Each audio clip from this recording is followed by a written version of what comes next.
evening. I'm going to call the meeting to order, and happy Cinco de Mayo. You're all here instead. We're so grateful.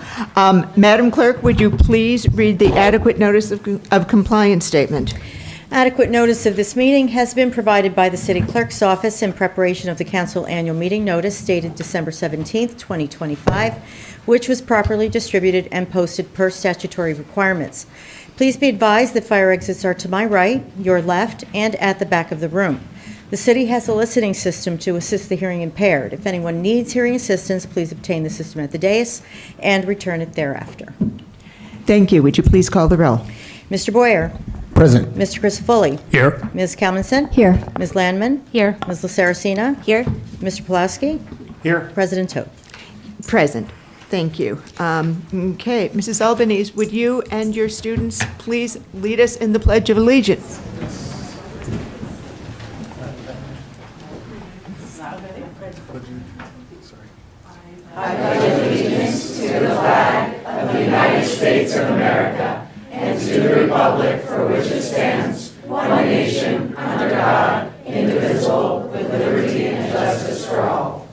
Thank you.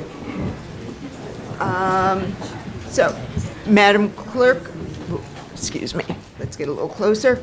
Madam Clerk, would you please read the notices regarding closed session and hearings and comments? A closed session meeting as authorized by state statute was announced and held prior to the start of this meeting, and the known items for discussion were listed on the published closed session agenda. Please be advised that council meetings are broadcast live on Comcast channels 34 and 36 and Verizon channel 30, and rebroadcast on Thursdays and Saturdays on HTTV on Comcast 36 and Verizon 33. When invited to speak, please come to the lectern, clearly state your name and address, spell your last name, and speak into the podium microphone so that your comments can be understood by all and properly recorded. Whenever an audience or council member reads from a prepared statement, please give or email a copy to the City Clerk's office at cityclerk@cityofsummit.org. To help facilitate an orderly meeting and to permit all to be heard, please limit your comments to no more than 3 minutes in length. Unless you are using an electronic device to follow the meeting agenda or need it for professional emergency contact purposes, please turn it off. Thank you. Thank you. I'm going to expand a bit on the city clerk's note about hearings and comments. This will facilitate a smoother process, particularly for those watching remotely. If you are seated in the first 2 rows, please remain silent. Anything you say will be picked up by the recording microphones, and it makes it difficult to hear the official proceedings. The 3-minute limit on public comment corresponds to a little less than a single printed page. And if you're leaving your written remarks, please be sure your name is on them and place them in the box near the lectern when you're done. And with that, let's move on to the city's business. Beginning with the minutes for approval. Do I hear a motion to approve the minutes of the regular and closed session of April 21st, 2026? So moved. Second. All in favor? Aye. Any opposed? Motion carries. On to reports. Madam Mayor. Thank you. Good evening, everyone. Thank you for being here tonight.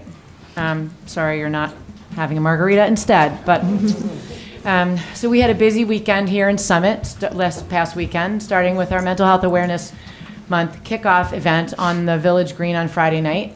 It was a wonderful event of connection and support, and was part of the Paint the Town Green campaign that we're participating in with 14 neighboring towns to raise awareness and end the stigma surrounding mental health.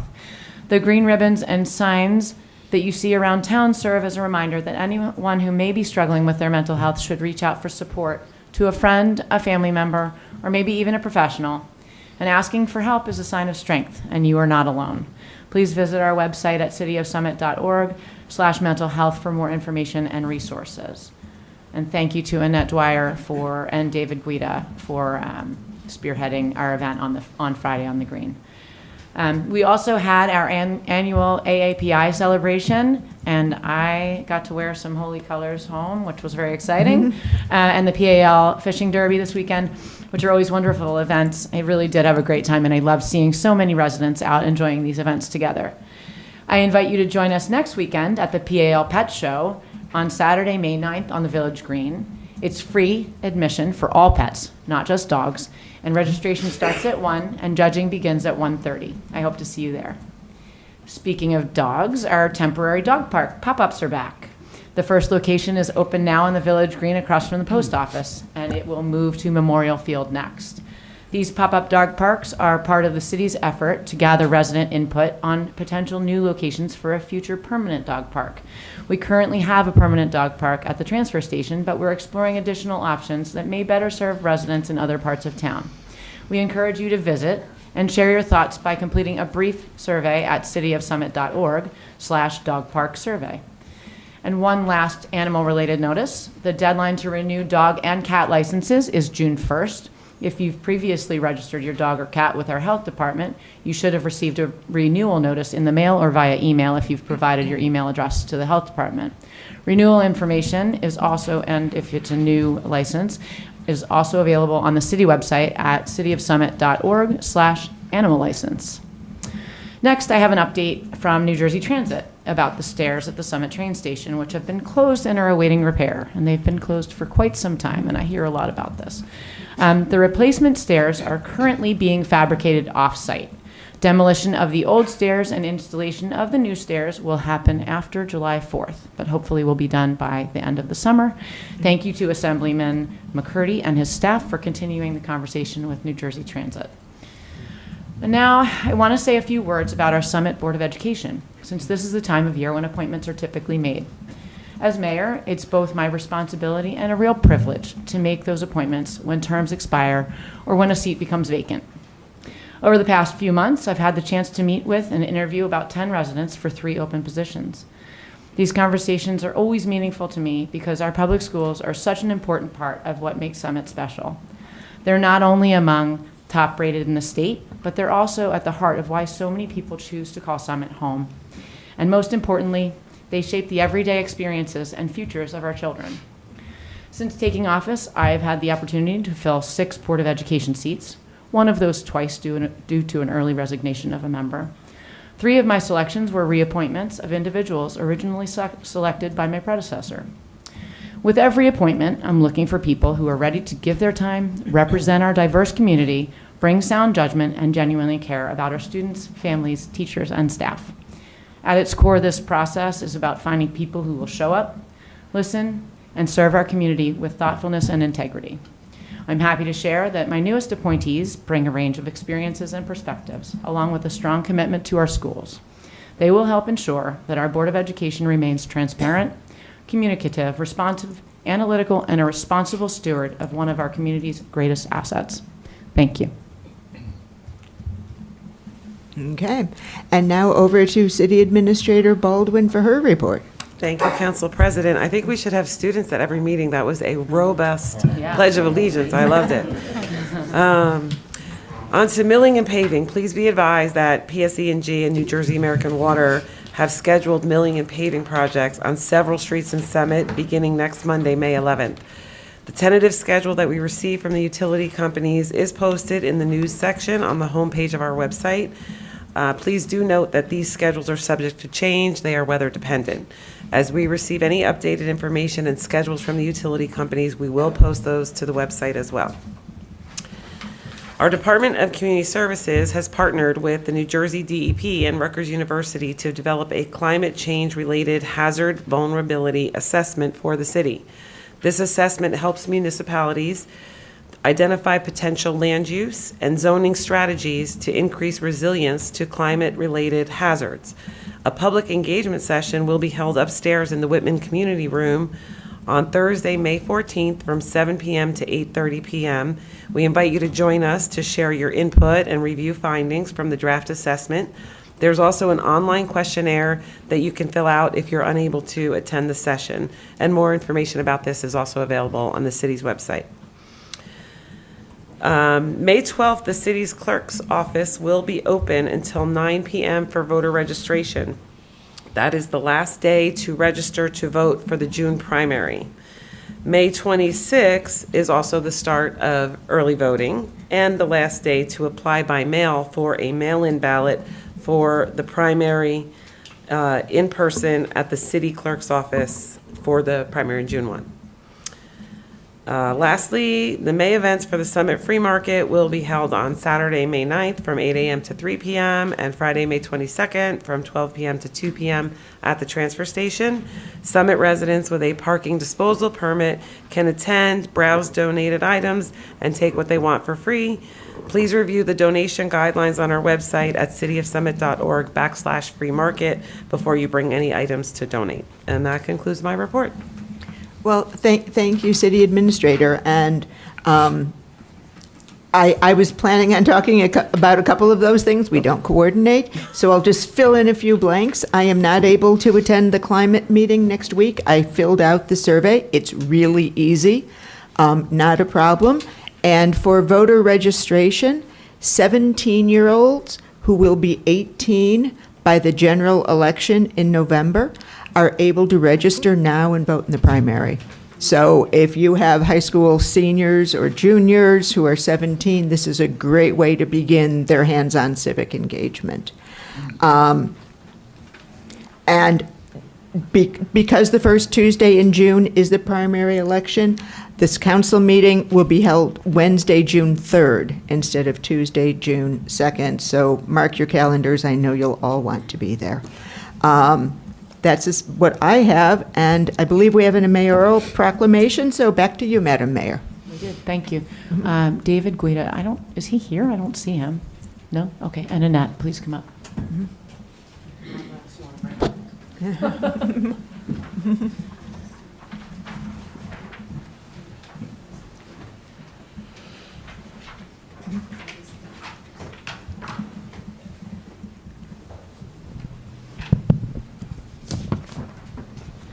Somebody else you want to bring her? She's going to take pictures. All right. So whereas mental health is essential to everyone's overall health and well-being, and whereas everyone experiences difficult times of stress and anxiety and should feel comfortable seeking help and support to assist with managing those times, and whereas early identification and early intervention are effective ways of improving mental and overall wellness, and whereas mental wellness leads to higher productivity, better education experiences, and improved quality of life, and whereas a greater understanding of the science and research of stress and adverse childhood experiences is essential to preventing the overrepresentation of mental illness within the criminal justice system, and whereas the City of Summit supports reducing the stigma and discrimination associated with mental health diagnosis by instilling hope and providing access to healthcare and social services to assist individuals to live a healthy, dignified life, and whereas each business, school, government, healthcare provider, organization, and citizen has a responsibility to support mental wellness, and whereas we proudly support the ongoing work of the New Jersey Crosstown Mental Health Coalition, whose collaboration across our communities reflects the power of partnership in promoting mental health awareness, education, and advocacy.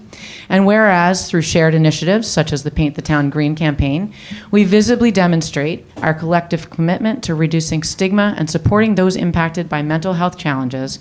And whereas alongside many other cities and towns, the City of Summit is committed to creating a safe and nurturing community with accessible health services and education to promote well-being for all people.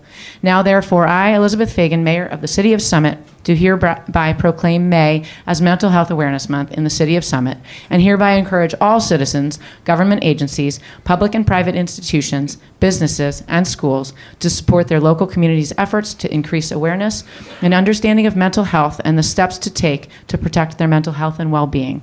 In witness whereof, I have hereunto set my hand and caused the seal of the City of Summit to be affixed this 5th day of May in the year 2026. And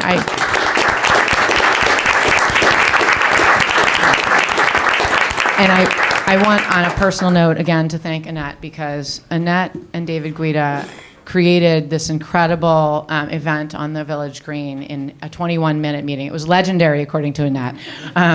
But even more importantly to me, Annette spent a lot of hours with the other 13 towns that we worked with, and in coordinating a really amazing month of May. And if you look at our city website, please do, because there's links to all things, not just in Summit, but really in the 14 communities that participated. There are events all month, and I really encourage people to get out and be a part of it, because it's a really important cause. And also, not only did she spend lots of hours in meetings, minus the 21-minute meeting, she also tied a lot of green ribbons around town and placed a lot of signs around town. So, Annette, thank you so much for all you do for this community and for mental health awareness.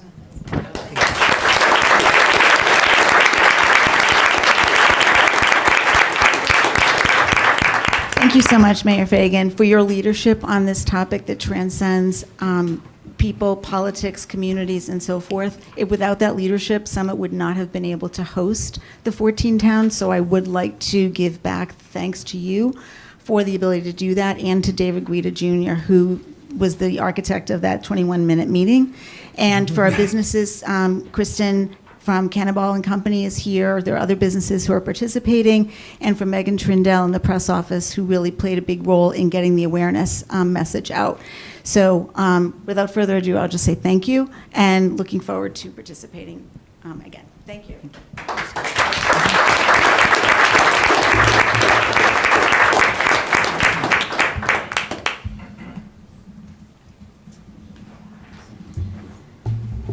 Okay.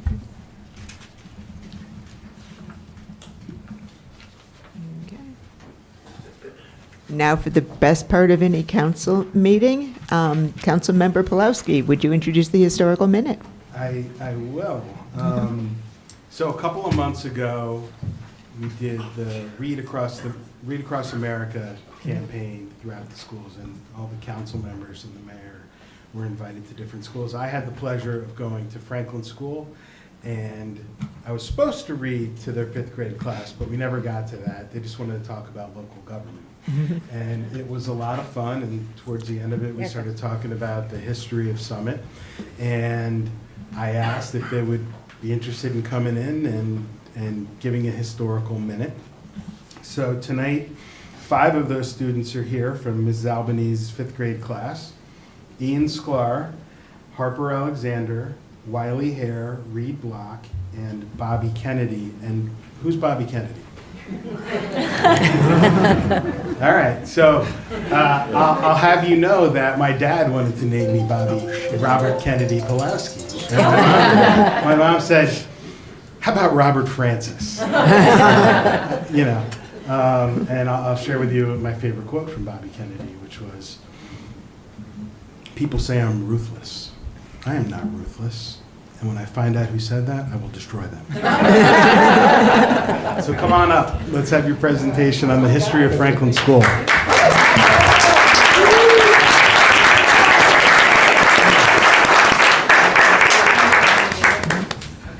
they use that mic? Yeah. Can they use like the steering wheel here? Okay. They're super techy. Oh, really? They put a little Hello? Who's going I first? think best to just. Okay. So do you know how to just scroll down? You press the down button. Do you want to do that? Okay. Cool. Yeah. Who's going to be in control? Oh, between the effects. No, you're not the effects. Don't do my job. Don't do my job. This is not, no, Just the down button. just don't do it. No, special effects. I'll take care of it. Okay. Go right up on the side. Or do you need to read from this? It's also on the TV. Okay. Celebrating 100 years of Franklin Falcons by me, Ian Sklar. Bobby Kennedy, Harper Alexander, Reed Block, Wiley Hare. Okay. In 1927, Franklin Elementary School was built. Since then, it has grown from a little school into a great learning facility. In honor of the 100th year anniversary of Franklin, we have come to this meeting today to give some facts about Franklin history. We hope you enjoy the presentation.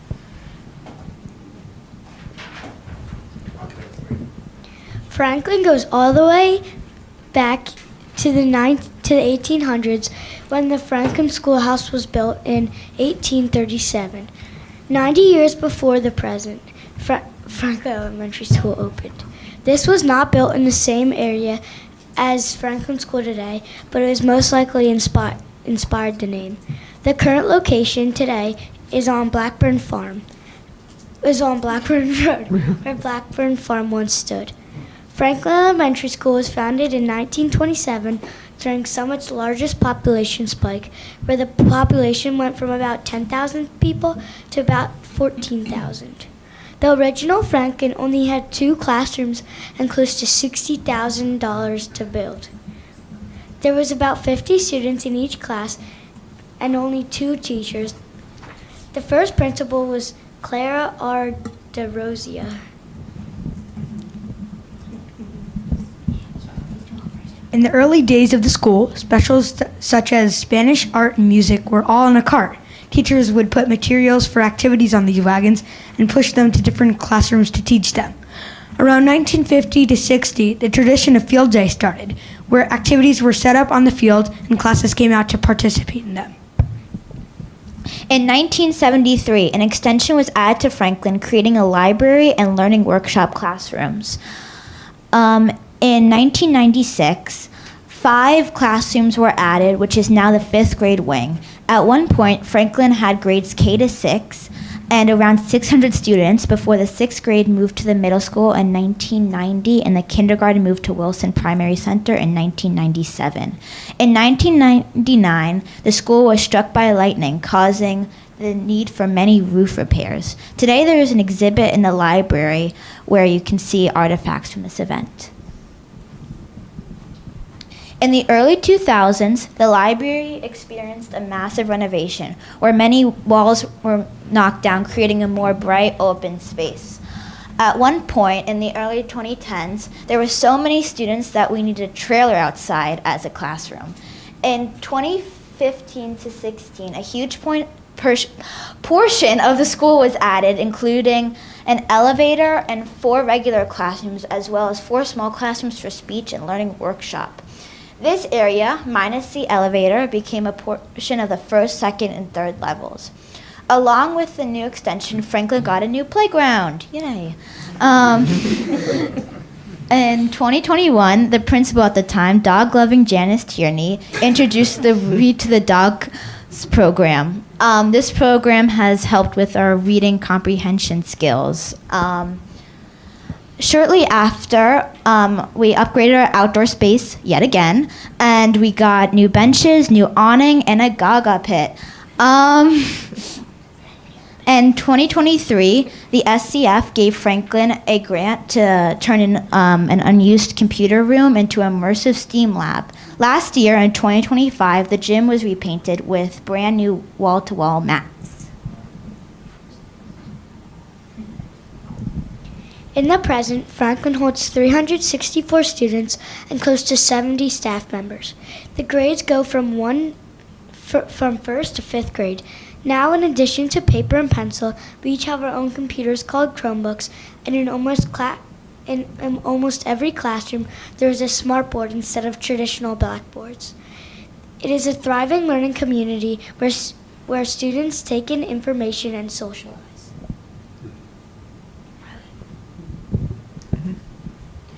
According to the last census, the population of Summit is 22,700. That growth is over 9 decades since Franklin Elementary was built. Franklin did not always have a mascot. The Franklin Fair used to be entirely operated by parents. A lot of things happened in 1927, including Babe Ruth hit a record-breaking 60 home runs in a season, and the Holland Tunnel opened. The Franklin Schoolhouse was at 709 Springfield Avenue, which is now a townhouse. This building closed in 1872. From 1927 to 2026, Franklin School evolved from a small two-room school to a thriving community with many resources and lots of space. It has come so far thanks to the SEF, who funded the STEAM Lab, innovative programs, and so much more. Another big group, the PTO, deserves credit because they have incorporated so many fun activities and other experiences that became a part of Franklin culture, like author visits and our annual musical. We'd also like to express gratitude toward Mrs. Mills, our librarian, because we would have not been able to make the slideshow without her, and to our teacher, Miss Albanese,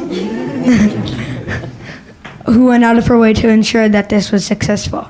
We hope that this has been enriching and that you have enjoyed the presentation. Thank you.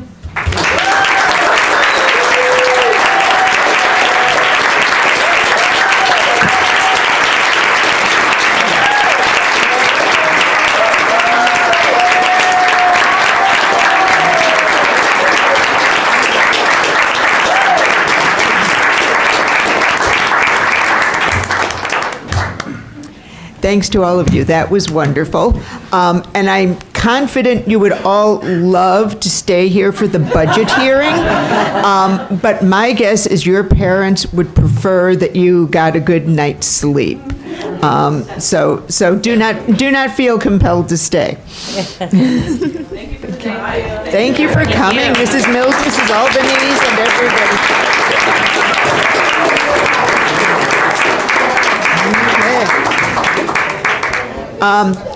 Before we move to the hearing, we'll let these folks leave. Yes. Okay. And then folks who are standing can come forward. We now have more seating available.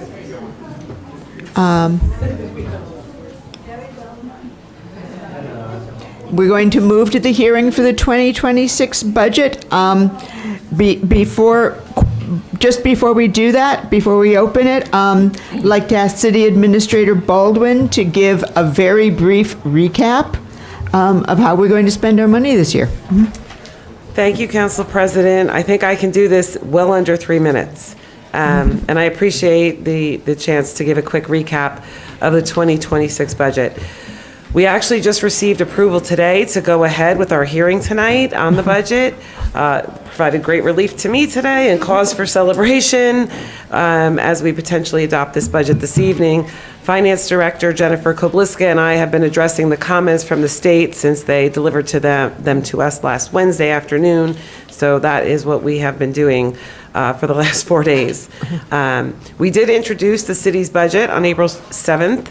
At that meeting, you can find it online if you're interested in the detailed version of the introduction. I stood at the podium, gave a great presentation with some slides. I did talk to some folks who thought it was informative and easy to understand, so feel free to check that out. And the presentation itself, in the way of the slides, is also online. We will post the adopted version, if it goes through this evening, tomorrow as well. This was a pretty tough year for municipalities across the state. My colleagues, other CFOs across the state were all struggling with vast increases in all kinds of different expenses that municipalities run into. It was very challenging. I have some colleagues who are looking at between 5% and 8% increases. We were not immune to that, although we did fare much better, thankfully. Health insurance costs for both the city and the employees here rose dramatically, about 34%, and about $800,000 of that is picked up by the city. Our municipal operations increased by $1.6 million and change. $245,000 of that was in salaries and $1.429 million in other expenses. Our pension costs increased, as did insurance and utility costs. The Finance Committee worked tirelessly over several months to develop a responsible budget for the city with all of these challenges, and it was no easy feat. There were difficult choices to be made with regard to infrastructure improvements and prioritizing the overall budget. Department heads were tasked to reduce their budgets while keeping services at current levels, which again is no easy feat, but we were successful in that. So I do thank everyone for their cooperation in that. The 2026 budget is $63,427,236, which is an increase of 3.5% budget to budget, which equates to $2,116,000 above 2025. Don't be alarmed, the tax rate did not go up 3.5. We'll get there. The average home assessment in 2026 is $445,000. If that is the assessed value of your home, You pay about $20,634 in taxes.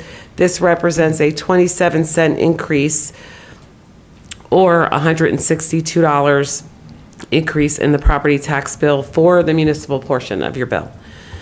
The tax base increased by to $30.7 million, which resulted in an additional, by $30.7 million, which resulted in an additional $298,000 in municipal tax revenue gain, which reduces the municipal tax impact to everybody else by that amount. If you received the 2026, I hope everyone did, the municipal budget snapshot, which gets delivered to you at home. It's quite colorful. You can't miss it. You might have noticed that the municipal tax levy in total is $33.1 million, which is up from $31.8 in 2025. And this accounts for just about 21 cents for every tax dollar that you spend, which comes to the municipality to support all of the services that you all as residents, businesses receive here. The municipal tax rate increase is 2.9%. We started out at about 5.3, and it was quite challenging to get down to the 2.9, but we did get there. And while we would love it to be lower, in order to keep the services that we have now, this is where we landed. In good news, our net debt is at $63 million, which is 0.63% of our, the equation that we have to do is a 3-year average of our equalized value. We are allowed to go as high as 3.5%, so I'm very proud of the work that councils have done prior years while I've been here and currently to keep that net debt down. And we are still AAA rated by all 3 rating agencies. So that is the overall high-level finer points. Again, there's materials on the website that everyone can look at if they're interested. Feel free to email me if you have any questions, and I'm hoping that we adopt a budget tonight and we can move on in finance. Thank you. Thank you, City Administrator Baldwin. Councilmember Landman. Thank you, Council President. And thank you again to Administrator Baldwin, Director Kapliska, every single city department head, all of the council members, the mayor, for all of your hard work in developing the budget for 2026. All of us compromised in one way or another to make this budget work in a very difficult fiscal year. So well done. I'm grateful for your teamwork, all of you. Given we've spent a lot of time explaining the process and the numbers to the public, I would like us to use our time tonight for this hearing to hear your feedback. So with that, I move to open the hearing on the 2026 municipal operating budget. Second. Okay. Any members of the public who would like to make comments on the municipal operating budget? Don't all rush up. Any comments from members of council? Councilmember Saracena. Thank you, Council President. I would just like to again echo gratitude in particular for our City Administrator, Ms. Baldwin, our Director of Finance, Jen Kabliska, and the partnership of all of our department heads, several of whom are here tonight. Again, these are very difficult decisions. Everyone came to the process acknowledging that these taxpayer dollars belong to the community, and we treat every dollar as though it is our own. We know that it's one of our most sacred obligations to be excellent stewards of the taxpayer funds, and I feel confident with the rigorous process that our excellent finance team and our finance chair, Councilwoman Landman led, that we have stricken the right balance between fiscal responsibility and investing in critical infrastructure and government services. So a lot of gratitude for the team that came together for this budget. I'm very pleased with where we landed. Okay. Anyone else? Yes, Councilmember Pulowski. Thank you. I support this budget, and I only wish that we could do more. One of the reasons that I ran for council was because I saw the deterioration of our infrastructure and assets, including in particular city streets, Anderson Fieldhouse at Tatlock, and Cornog Fieldhouse at Memorial. And as I look back at prior budgets, there's a long string of budgets that were under 2%. So while I'm not a fan of paying taxes or increasing taxes or anything like that, I hope that we can continue to plan ahead for the future so that we don't have big problems later on if we could address smaller problems along the way. Thank you. Thank you. Councilmember Boyer. Council President, thank you. I'm going to try to push my way through the night. If anybody struggles with allergies, you know, it's a terrible thing. But I want to start off by thanking the council and Councilwoman Lamon and our administrator, my council president, and our mayor. I too support this budget, but I have a couple of points. I want to also start out by saying publicly thanking the Summit Police Department for an absolutely outstanding job this past weekend. I don't know if you've heard, but last Friday at about 3 a.m., an out-of-state suspect with an active warrant took a sledgehammer to one of our local businesses on Springfield Avenue and stole a high-end bike. But thanks to the tireless work of our Detective and Patrol Bureau, they tracked down the suspect across multiple jurisdictions and made a phenomenal arrest in just 27 hours. We asked them to protect Summit, and they deliver. Now, a safe city does not, well, let me back up for a second. Our police were able to track down the suspect only because a private business owner happened to have exterior-facing cameras that captured the street. If that store only had interior cameras, our police probably would have found them, but it would have been a lot harder.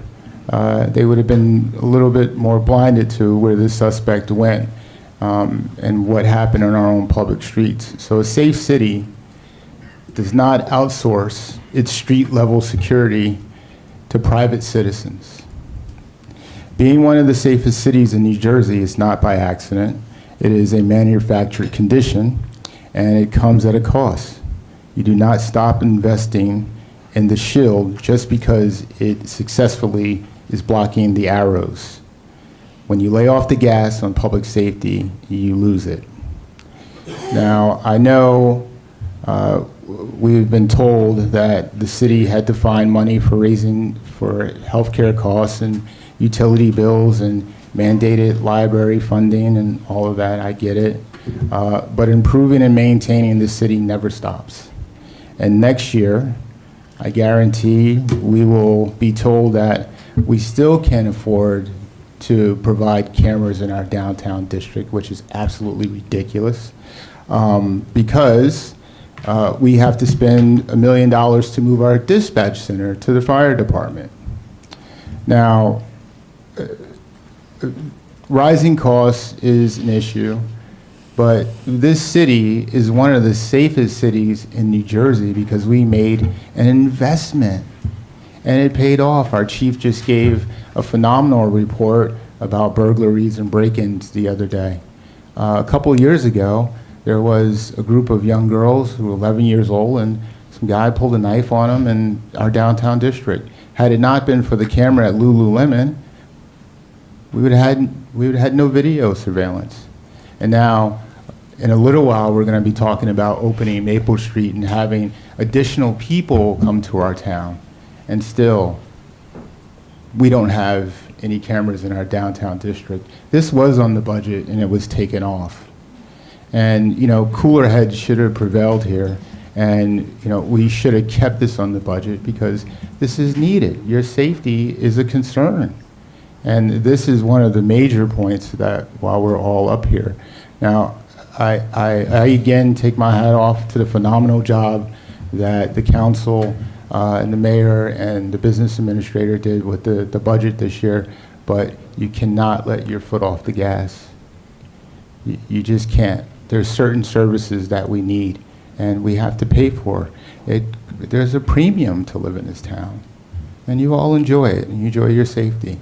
So I hope that this council can reconsider and find some money to start this process and stop delaying the inevitable.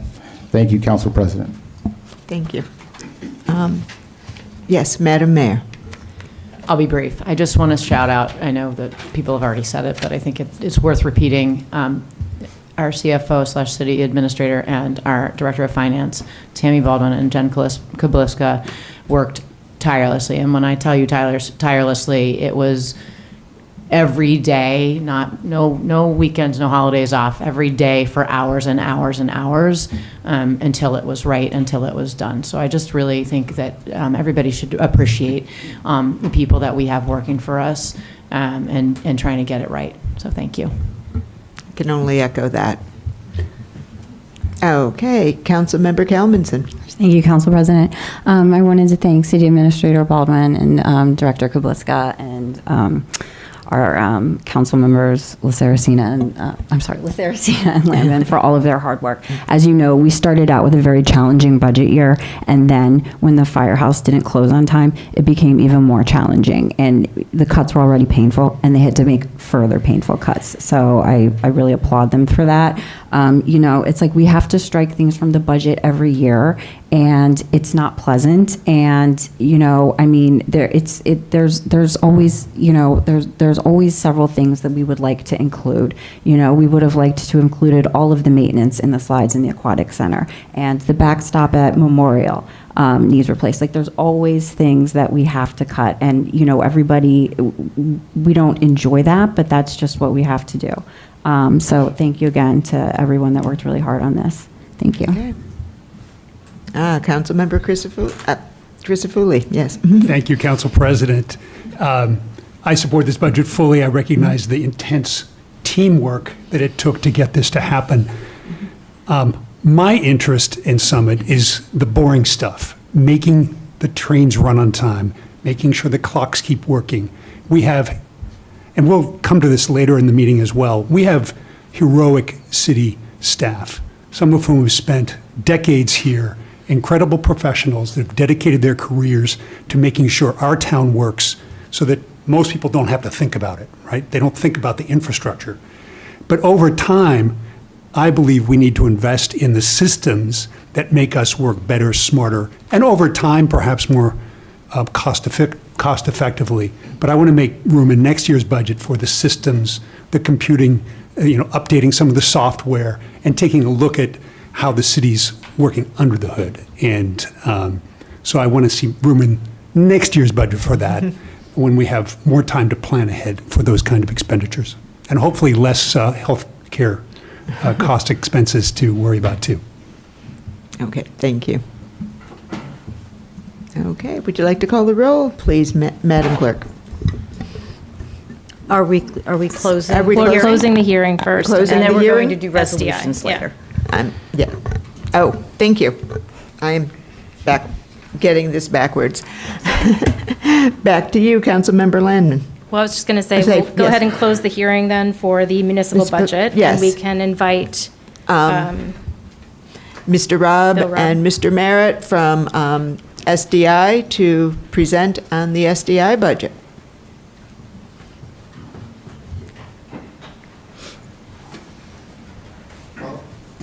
We're not going to do as well as the Franklin School kids. We have no PowerPoint, and we're definitely not as cute. Hi, everyone.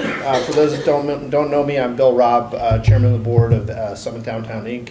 This is Ray Merritt, our treasurer. I finally got somebody to take the treasurer's job, which I used to hold.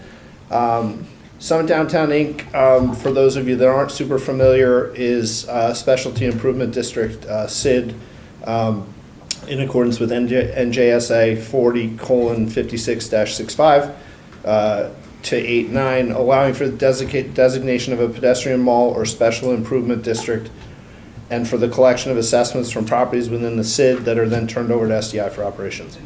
You guys may know us from some of our exciting events. Farmers Market brings 3,000 to 4,000 people to town each week on Sunday from April through November. We are having 2 World Cup watch parties this summer. Summit Welcomes the World. Mark your calendars, June 11th and July 19th. Family Fun Night, where I didn't write down the date. Street Sounds, which is almost a weekly event. Some of the performers around town that you get to enjoy and listen to. Arts and Cars in partnership with Piotr's Auto Body and Spa in the fall. And 2 horse and carriages during the holiday season, as well as other interesting things which drive traffic to downtown, like a gift card program. We sold over $30,000 of gift cards for use only in Summit last year.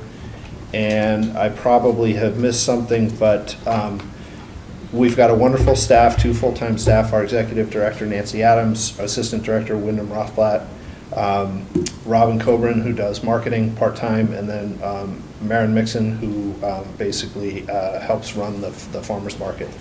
I'm not sure if everybody has had a chance to look at our budget. We have a balanced budget, income of $518,957, equal expenses. The majority of the revenue is farmer's market and the previously mentioned assessments. Expenses include putting on the wonderful events and also our tireless staff who accomplishes a lot on very few heads. So we are here to field questions about SDI, introduce ourselves, and I think I've said enough. Do you want to add anything? I concur. Perfect. Okay. Councilmember Landman? Thank you, Bill Robb and Ray Merritt from the Summit Downtown Inc. for your budget highlights. I've had the pleasure of sitting on the SDI board as a council liaison, and therefore have had time to review the budget in detail. You have my support. With that, I move to open the hearing on the 2026 Special Improvement District budget. Thank you. Okay, thank you. Do we have? Second? Oh, we do, yes. Second. Oh, okay, thank you. Sorry. I'm so anxious to hear any public comment on the Summit Downtown Inc. budget. No? They all concur. Are there any comments from members of council? Council President. Yes, Councilmember Boyer. I would like to thank these two gentlemen here. And by the way, problem solved. SDI's got $500 million for the cameras, so we can all no, but thank you. And thank you for your commitment to Summit. Appreciate it. Anybody else? Okay, I wanted to stress how critical a thriving downtown is for every Summit resident. We call it one of our 3 crown jewels, and it was the first thing that HGTV mentioned recently when it named Summit one of the 20th hottest suburbs in the U.S. Hope everyone saw that. A vibrant downtown supports our home values, the most important asset many of us have. And in recent years, our downtown has encouraged many significant business movement into or near downtown, from Boston Consulting Group to J.P. Morgan and PPAC Private to Boll & Branch just outside downtown. So I'm very grateful to SDI for its hard work enhancing our downtown and benefiting all of us. Any other Okay, should we now close this hearing? Thank you, gentlemen. Can move on to resolutions.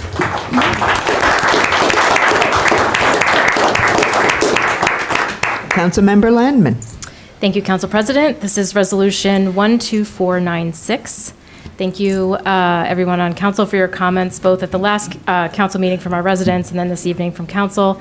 Having just closed the hearing on the 2026 municipal budget, I move to adopt this resolution by roll call vote. Second. Do we need more comments? I'm sorry? Do we need more comments?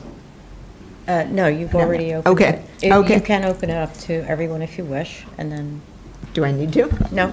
Okay, let's just proceed to the roll call then. Okay. We've got a busy night. Mr. Boyer? Aye. Mr. Christofoli? Aye. Ms. Kalmanson? Aye. Ms. Landman? Aye. Ms. Saracena? Aye. Mr. Pulowski? Aye. President Toth? Aye. Back to you, Councilmember Landman.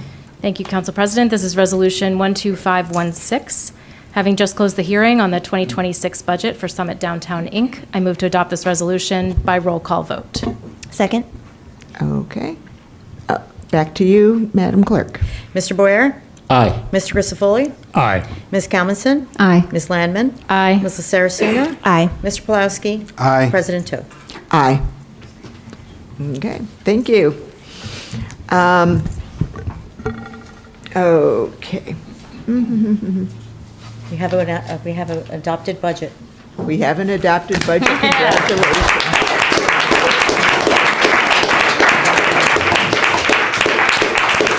Okay, we're going to move on to ordinances for hearing. Madam Clerk, would you please read ordinance for hearing number 26-3380. An ordinance authorizing the temporary closure of Maple Street pursuant to NJSA 40:67-16.9 in the city of Summit, County of Union, New Jersey. Okay. Councilmember Crisafulli. Thank you, Council President. Ordinance 26-3380 would create a pedestrian area on Maple Street in downtown Summit for outdoor dining, tables for takeout dining, kids' games, and pop-up retail during our summer school vacation this year.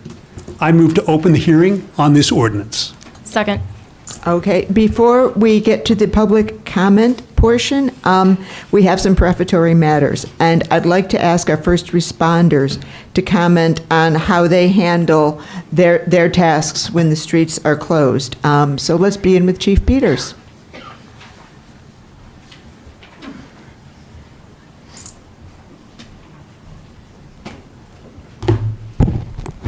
Good evening, Council President. Good evening, Council, through you. So there's been discussions, obviously, amongst all of us, both at the Safety Committee level and various other committees as well, regarding our concerns as public safety officials with the forthcoming Maple Street closure, if approved. Obviously, this is a multi-layered issue, especially for public safety. So reviewing a lot of the resident feedback that we've gotten via email that's been shared through our city clerk, as well as the discussion items that have been shared through the Safety Committee. I do have 5 areas that I want to focus on. Not to say that that's all the areas, but the 5 most, I would say, critical areas in which I would want to respond to some of these comments on. So first and foremost, received various emails regarding the response time for the area north of the Central Business District. So the Summit Police Department is a little bit more unique than the Summit Fire Department, the Summit Volunteer First Aid Squad, as we do not respond from a fixed location.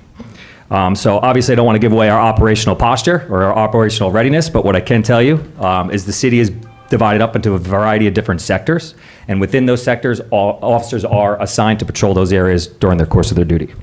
So that being said, on any given moment, with the exception of a blaring emergency that would require an entirety duty shift to respond, we typically have at least one, if not several officers that are driving around operating within the area north of the Central Business District. So response times for me, at least for a primary and secondary unit, are not much of a concern for calls of service north of the Central Business District. Number 2, response time within the closure of Maple Street. Obviously, if you close a street, it's going to limit our response via vehicle, motor police car. So any calls for service will require officers to park at the closest location to the closure and approach on foot. So for me, what that looks like, anywhere between Union Place and Springfield Avenue, say there was a call for service at, let's say, the Elks or Fiorinos, our officers will have to park at the corner and respond on foot, which I anticipate anywhere between a 30 and 60-second delay in response. Number 3, detouring vehicles to already troubled intersections. Statistical data does support that pedestrian collisions are most common in and around our Central Business District.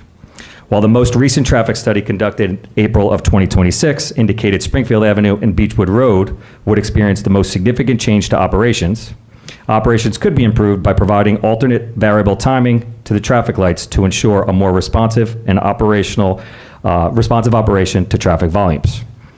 Additionally, a bigger concern for me would be the unsignalized intersection of Summit Avenue where Union Place and Franklin Place meet, which, according to the most recent traffic study, currently experiences failing levels of service under the existing conditions. According to the traffic safety study, the proposed road closure will detour traffic to this intersection, among others, and therefore potentially exacerbate this existing failing condition.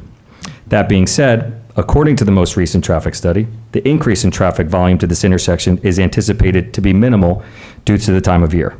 Therefore, any mitigation that is developed to improve the existing condition is likely to accommodate the change in traffic volumes associated with this closure.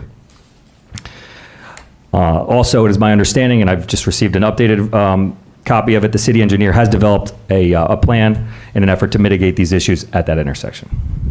Number 4, the method in which the roadway will be blocked. There are a variety of different methods in which we can block a roadway, whether it be plastic barricades, concrete, or bollards, etc. According to the Manual on Uniform Traffic Control Device Standards, a Type 3 barricade is required for a full road closure, so I would like to see those.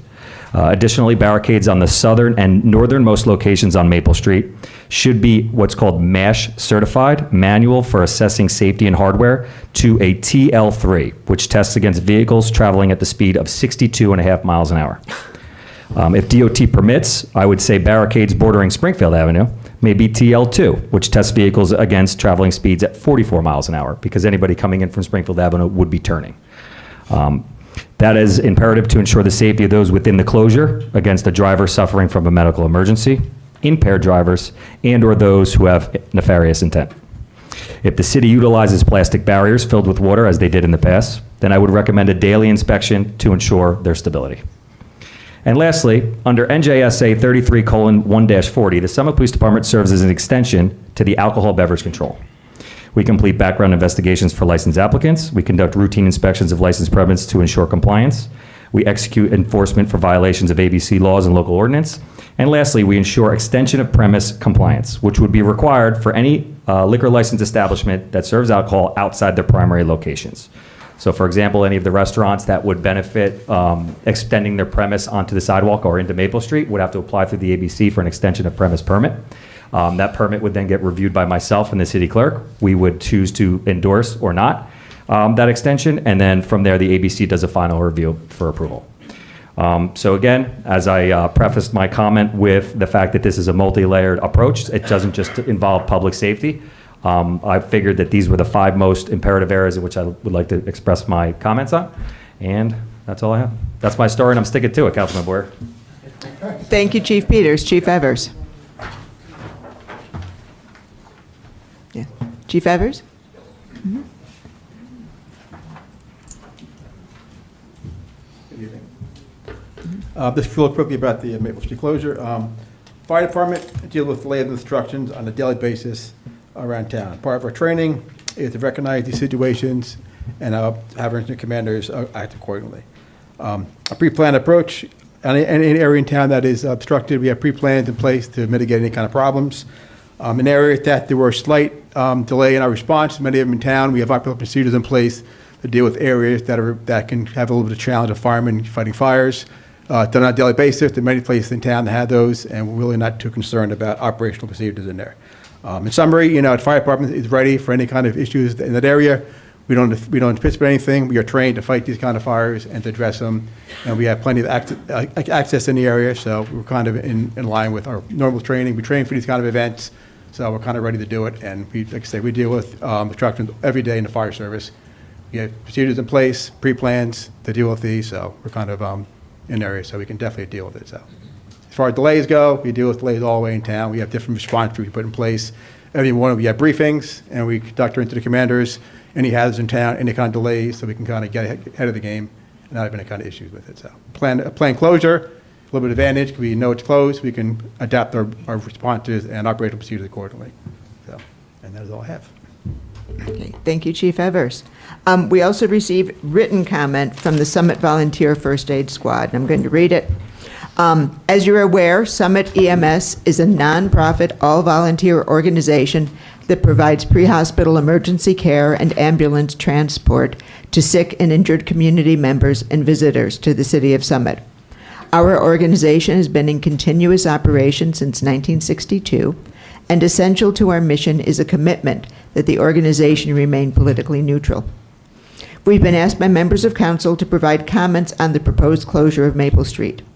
Our organization does not conduct traffic or emergency response studies, and we have not been asked to participate in any such study that would allow us to offer an apolitical opinion on the subject. Therefore, the sole official position of Summit EMS is as follows. Summit EMS has and will continue to respond to any and all dispatched calls for medical service based on 1, road conditions that exist, and 2, the best possible access available at the time of an emergency to provide patient care. Next, I'd like to ask our city solicitor, Marina Brown, to describe the state law on street closures upon which the draft ordinance relies. Yes. Thank you, Council President. The state law is NJSA 40:67-16.9, which requires the city council to adopt an ordinance that would authorize the street closure by the mayor or other chief executive officer. In the city of Summit, the mayor is the chief executive officer. Further, for any street closures that exceed 48 hours, they require approval by the NJDOT and a certification from the city engineer. And the standards the mayor uses. The standard in the statute states that the governing body of any municipality may, by ordinance, authorize the mayor to provide by regulation for the closing of any street or portion thereof to motor vehicle traffic on any day or days during specified hours, on any days or days when he or she finds that such closing is necessary for the preservation of the public safety, health, or welfare. Okay, thank you. So now we'll open the public portion of the hearing. As you come forward to speak, please address any questions to me. We'll respond to them after all members of the public have spoken. Also, please adhere to the 3-minute limit on public comments, and be sure that if you leave any written comment in the box, that you have your name written on it. So let's begin.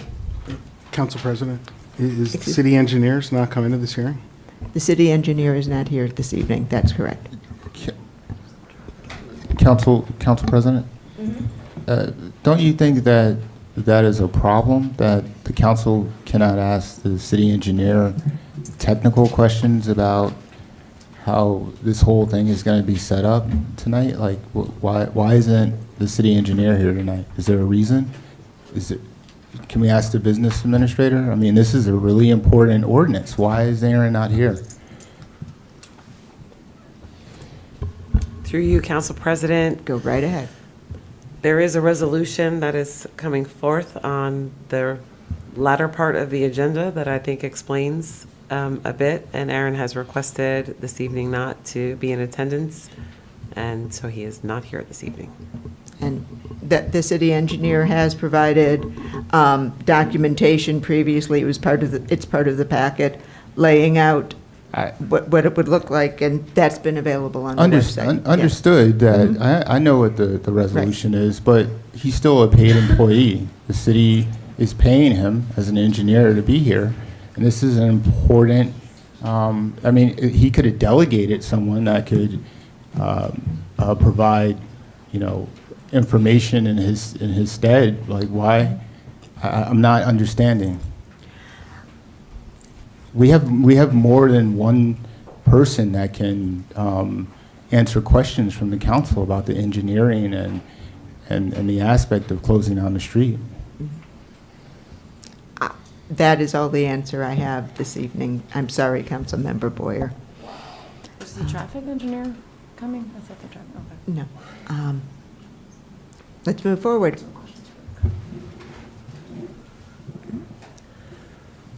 Thank you, Council President. My name is Stacy Allen. I live at Plymouth Road. I loved outdoor dining during the pandemic. I think having outdoor dining and the closed pedestrian road made Summit very festive and social. At the time of the pandemic, I didn't think about the safety ramifications of closing Maple Street. I have since realized why closing Maple Street is a horrible idea. This past Friday night was a nightmare for our family. My 17-year-old daughter, who's here tonight, was eating at Ani Ramen with her friends while I was attending an event at Twin Maples. I rushed to the area, and I had to drive around the block twice near Ani Ramen, including Maple Street, in order to get to her. Once I did, she took an EpiPen, and then we rushed to the hospital. We got to Overlook in probably 6 minutes. It's just a guess. I did not time it. I couldn't even think straight. It seemed like much longer than 6 minutes.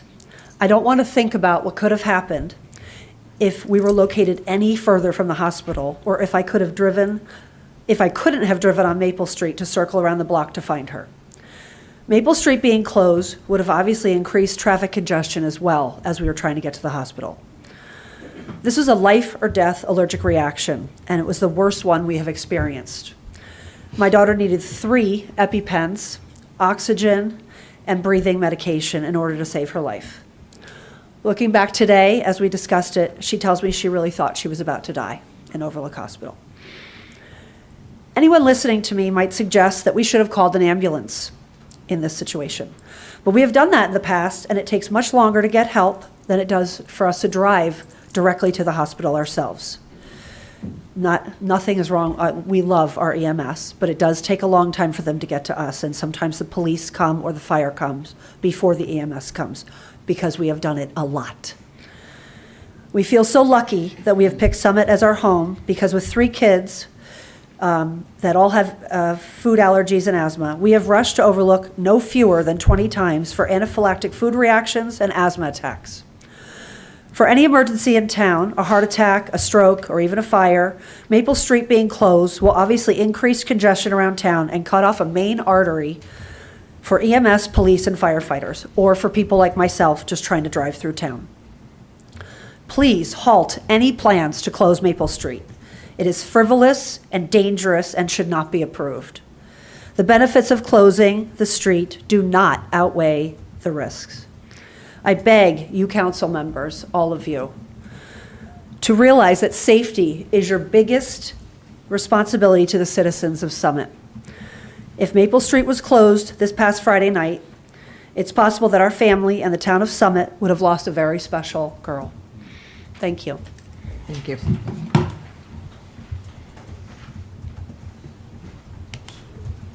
Good evening. My name is Catherine Marks. I live at 9 Pearl Street. I want to talk about the closure, the proposed closure of... Right into the microphone, please. Okay, closer. Wanted to address the closure of Maple Street, but before I do that, I just wanted to very briefly respond to Councilmember Boyer's comment in regards to more people coming here during the street closure and how that could... how it brings more people into town and would be more of a risk to our community, right? You brought the cameras. You brought the cameras up when you spoke earlier during the budget meetings, the budget comments. And the last thing that I want in town is a camera at every corner. I feel like, well, first of all, this is the safest town probably that I've ever lived in. I've moved around quite a bit. It's a very, very safe town thanks to the police department. We already have a lot of cameras in town. I've seen it and had an opportunity to visit. There are lots of cameras in the downtown area. And I find I already live in a life 1984. I do not need cameras at every corner. That doesn't make me feel any safer. That makes me feel watched, right? So I just wanted to briefly address this. I would not be in favor of cameras at every corner of town. Now the closure of Maple Street. Well, it's extremely unfortunate what happened to your Please family, speak to to your the daughter. council president. Sorry, just wanted to address the lady who spoke before me. I think it's an anecdotal incident, right?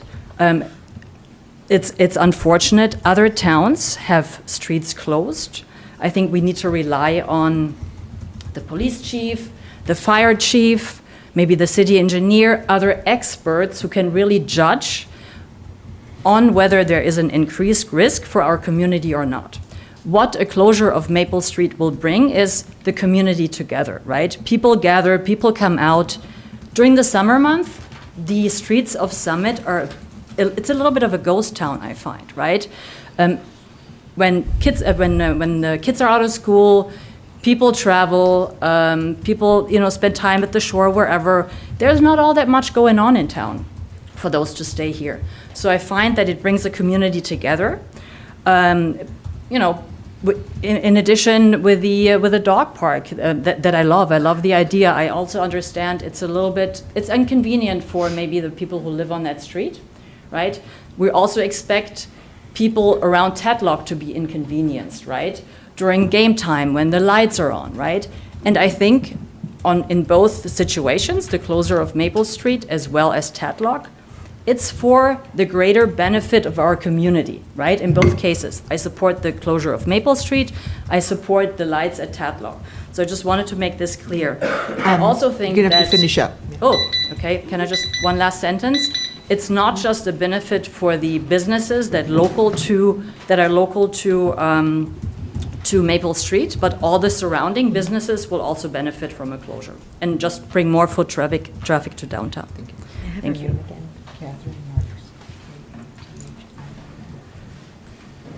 Okay. Good evening. Good evening. My name is Lori Combius, and I am a lifelong resident of Summit. I was also a business owner on Maple Street for 15 years, and now I am a property owner of Maple Street. And I am also a resident of Maple Street. I live at 44 Maple Street, right in downtown Summit. It's very unfortunate that no one asked my husband or myself about the closing of Maple Street for outdoor dining this time. I can understand why Maple Street was closed during COVID. It made perfect sense. However, it makes no sense now. We believe that it only benefits the 4 most expensive restaurants in Summit. Put yourself in my position. I am an eyewitness. I am the camera on Maple Street. I look out my window and I see what's going on, especially when the restaurants are closed late at night.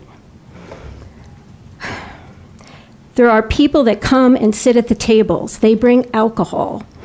They leave garbage. I have found cigarette butts and half-empty cans of beer on my stoop. It is not safe. It is very dangerous. No one cleans up the mess. And it looks like a mess with the plastic tables and the plastic chairs and the orange barricades and the orange cones. And on hot days and rainy days, the tables are empty. Delivery trucks think that Maple Street is under construction and never deliver our packages. Uber drivers and big delivery trucks get confused. We believe that the closing of Maple Street is dangerous. It's a liability. And if there were any kind of emergency, like this lovely woman just told us, it would be very difficult, I believe, for EMS or the fire department to reach the person in need. I have actually seen the ambulance on our street on several occasions. I totally get it that you are trying to promote goodwill in our town and to bring other people from other towns, but there are many other options that you could consider that would benefit all of the restaurants and all of the shops in downtown Summit. I would encourage all of you to please consider the business and property owners on the street and take into consideration that this is only benefiting 3 out of the 6 shops who want it and 4 restaurants on Maple Street, and not the rest of the stores and the rest of the towns and the rest of the stores and the rest of the restaurants in Summit. It's just not fair. Unfortunately, if this passes, my husband and I feel that we feel and we have decided that we will retain counsel if we have to. Thank you. And that's what I want to say. Thank you very much. Would you like to leave your statement, Ms. Combius? Do you want to leave your statement there? Oh, no. No? I don't think you can use it. It's kind of a mess. You can email it to me. You want to clean it up? I will email it to you. Yeah. Thank you. Madam President, my name's Tom Salzer. I live at 6 Irving Place. I think it's a great idea. It brings people out of their houses. We get to enjoy the city. I think it gives our town a nice, cool vibe. It suggests that we are a happening place. During the summer, there's very little traffic. Most people are not in the town. I think it's a terrific idea. If you do it, I will try to get my wife and son to come dine at Summit. Thank you very much. Thank you.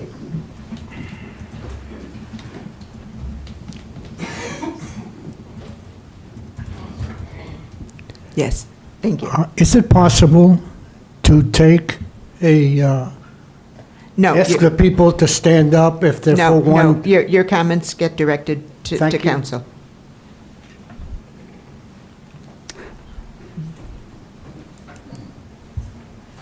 Davin Chikuski, 34 Maple Street, Robot Revolution. I love Summit. My business has been in Summit for 15 years. I think we have a really good relationship. The closure of Maple Street can be good, but this whole proposal is extraordinarily rushed, as it usually is, and doesn't address a lot of the issues that we had last time we closed the street. This should be something that goes on over 6 months, a year, with other public comment. Other business owners like me have given many suggestions in the past. The current ordinance is still extraordinarily vague and rushed, and represents the voices of very few businesses on that street. You can't approve this ordinance without explicitly addressing these issues. Last closure, the entire space was dominated by restaurants, some of which already have significant outdoor cafe space.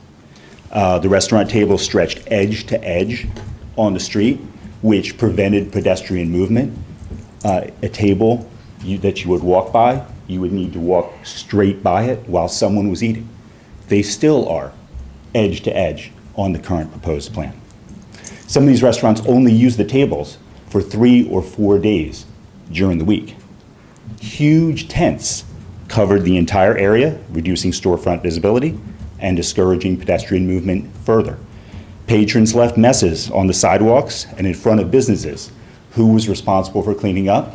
The morning businesses were responsible for cleaning up everything, the entire mess. There was open smoking and throwing of cigarette butts in the entire area.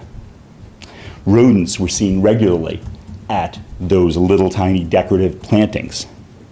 For other businesses in the town, it makes it difficult to walk down Maple Street, and it doesn't attract customers. Increasing downtown traffic doesn't help customers. Blocking businesses from moving equipment, both in other areas of town and on Maple Street, doesn't help anyone. This ordinance needs to be rejected. Any future ordinances need to publish guidelines for how any business in town can apply for usage of the outdoor space. Is it only for some restaurants? We need rules for maintaining adequate pedestrian walkways and penalties for non-compliance.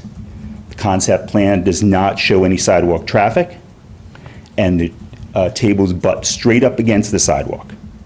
It also makes things worse by providing even more recreational seating than was there before, in front of other businesses, such as Number 18 Boutique and Lob Lolly. Go look at the plan. Concept plan also has no room for restaurant busing or hospitality, so it'll occur on the street. Thank you. Okay. I will provide this. It also says that to provide for services, including extra policing that is walking, you need to increase the fees. I included the fee schedule for New York City. Thank you.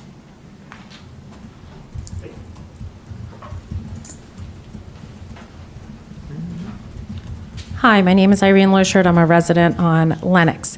I came to express my opposition to closing Maple Street, but in hearing various things, I wanted to point out that there was a lot of talk about the budget today, and I don't know if anyone heard the presentation or listened to the presentation about Franklin School and how today there are 300 students and 70 administrators. And when the school first opened, it was 50 students and 2 teachers. That sounds like a lot. I wonder where our money is going. Additionally, with regards to the budget, I imagine that Maple Street is going to cost extra money. And given that we are cutting things, where are we finding extra money for Maple Street and for the closure or for the cleanup or whatever it is? I concur with everything that the previous gentleman said. I thought that it was a major inconvenience. Additionally, I drove by many times the last time it was open, and it sat empty Monday, Tuesday, Wednesday, Sunday afternoons, kind of, when the weather was rainy, which was often. And for those reasons, I don't think that the residents should be inconvenienced. Additionally, I think that there are 4 named people in a lawsuit against the city over the lights at Tatlock. And somehow they were able to dictate that Tatlock would have to have cameras. I am against Maple Street, but if you have to have Maple Street, and if this goes through, there is no way that Maple Street should go forward if there are no lights. And I imagine that there are probably 4 residents in town who could put together a lawsuit to make that happen as well. It seems only fair if you have to have lights at Tatlock, you should have them in town in a place where you expect people to be drinking outside and after hours. So that's what I have to say. Thank you. Next. Oh, sorry, I forgot something. What I wanted to say is that I think 2 years ago, the city engineer did not approve this closure and would not approve this closure. And I'm disappointed that he's not here because I think that we need to hear what he has to say. I also think I was under the impression that he was not, that his decision of this was being farmed out to a third party or something like that. Anyway, I think the city engineer needs to be here and explain maybe why he opposed it 2 years ago but doesn't oppose it now, if that is the case. Thank you.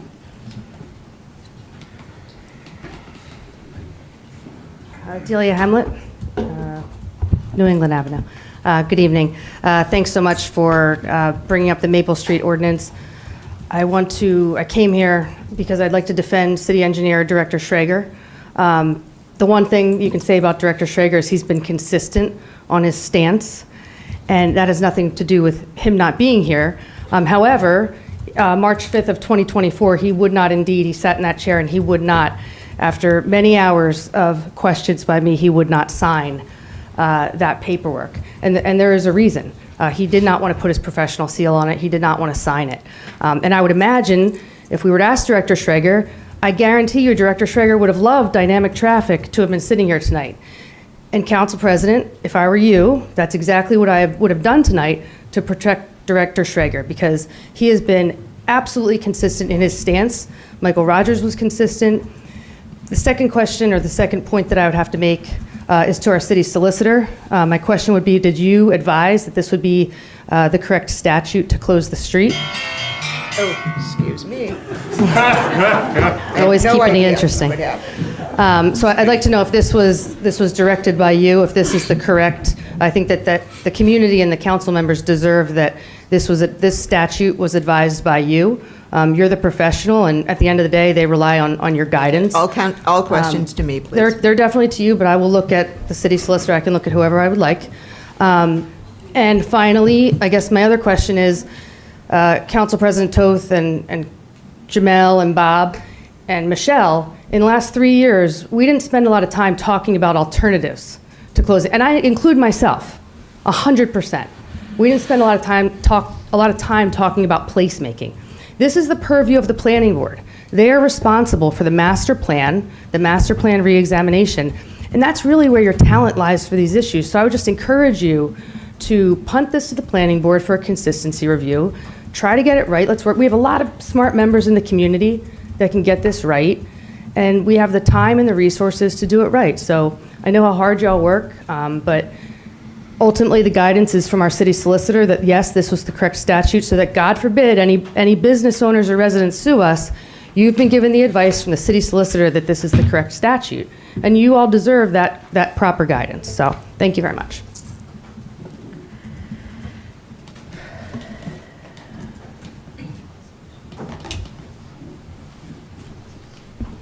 Hi. Sue Roberts, 48 Oakland Place. I'd first like to start by saying happy early Mother's Day to all the moms on the dais and the chambers. I don't believe that council's ready to vote on Maple Street ordinance this evening, and I'm asking you to table the vote until a few things can be addressed. I'm very grateful that you had Chief Peters and Chief Evers address a lot of the questions that I had. I think as a follow-up to those two, I would request that whatever barriers and all the numbers and technical language that Chief Peters threw out, that you really consider those barriers. And also, my other question is, he spoke about alcohol. I'm curious to know who's monitoring alcohol use on the tables that are not associated with any restaurants. I think I'll add in the city engineer's not here, and it sounds like that seems to be a pretty crucial piece to the puzzle. So I'd ask you to table this vote until we can hear from him or he can speak to the community. I think we should survey the community. It's obviously a polarizing issue, and I think that's a fair ask at this point. And I also would like transparency on what this is actually costing us. I know that restaurants are paying a fee to use it, but there's a lot of other costs that the restaurants aren't paying, like the barriers, signage, the tables that no restaurants are specifically owning. And then I have one other issue I'd like to talk about. Last week, I emailed Councilman Crisafulli to ask if we could speak via phone regarding a large campaign donation made to his campaign from two partners that are involved in one of the restaurants that's going to greatly benefit from this closure. I asked if we could speak in person because there was a lot of conjecture floating around, and I'd like to try to decipher all the noise. He responded via email and said there was nothing to decipher, that he campaigned with a promise to open a section of Maple Street, and that his supporters agreed with his positions, and that frankly he thought most people in Summit did. I think based on all the feeding at this meeting and the last meeting, that's quite debatable. While I have no doubt that Mr. Crisafulli's supporters agree, as an elected council member, you all now represent all the residents of Summit, not just your constituents. I asked Councilman Crisafulli again if we could speak via phone, and I never received a response. Had we had the opportunity to speak via phone, I would have asked the following. While I'm sure the donations were completely legal, two of the partners associated with this restaurant donated the maximum amount for a total of $11,000 to Councilman Crisafulli's campaign, and that represents over 50% of the total he received. Thank you. Thank you. I'm asking you to abstain from the vote, please. Thank you.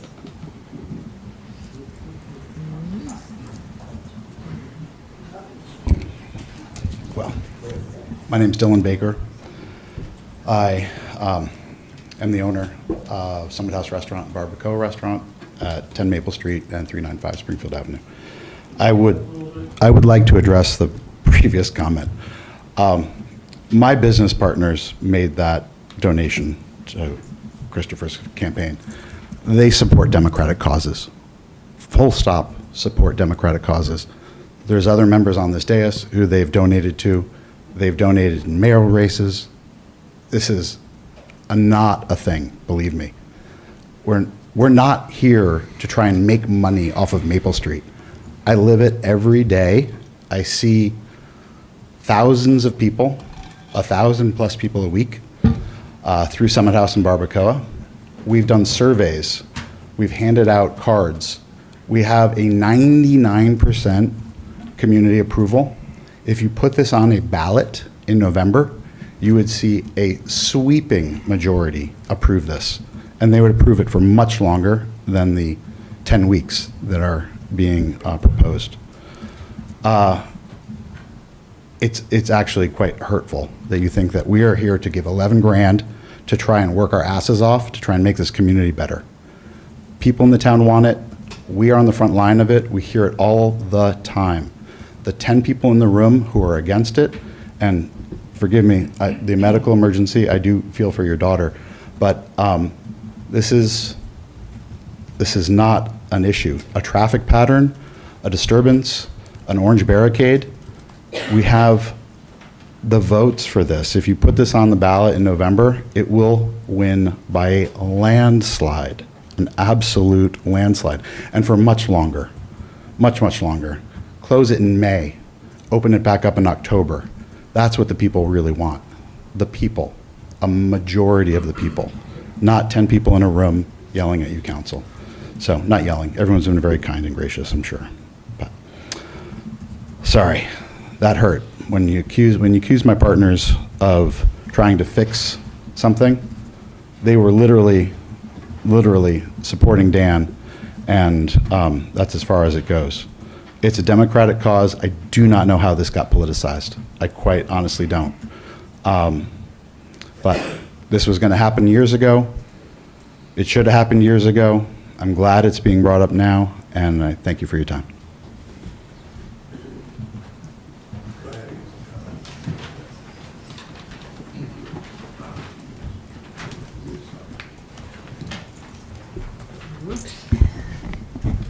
Hi, Rosemary Zotti, Shumpike Road. We keep hearing about surveys and studies that were conducted claiming 80% or more of Summit residents want outdoor dining on Maple Street. How, when, and where were all those surveys and studies taken? Was the opportunity to take the survey on the City of Summit's website? How did the council notify Summit residents that there was a survey available to get their input? Was a survey sent to a representative sample of Summit residents, meaning age groups, income groups, gender groups, the area of Summit where they live? If not, it's not a valid survey, and you cannot claim this is what Summit residents want, since some groups were likely underrepresented or not represented at all. I'm a lifelong resident of Summit. I did not receive or hear about any survey regarding Maple Street's closure. None of my family, neighbors, or friends did either. You should probably stop quoting that 80% or more of Summit residents want outdoor dining on Maple Street. Also, it's interesting that council is concerned about pedestrian safety and traffic calming at Tadlock Field, but not safety and traffic in the middle of town. Thank you. Thank you.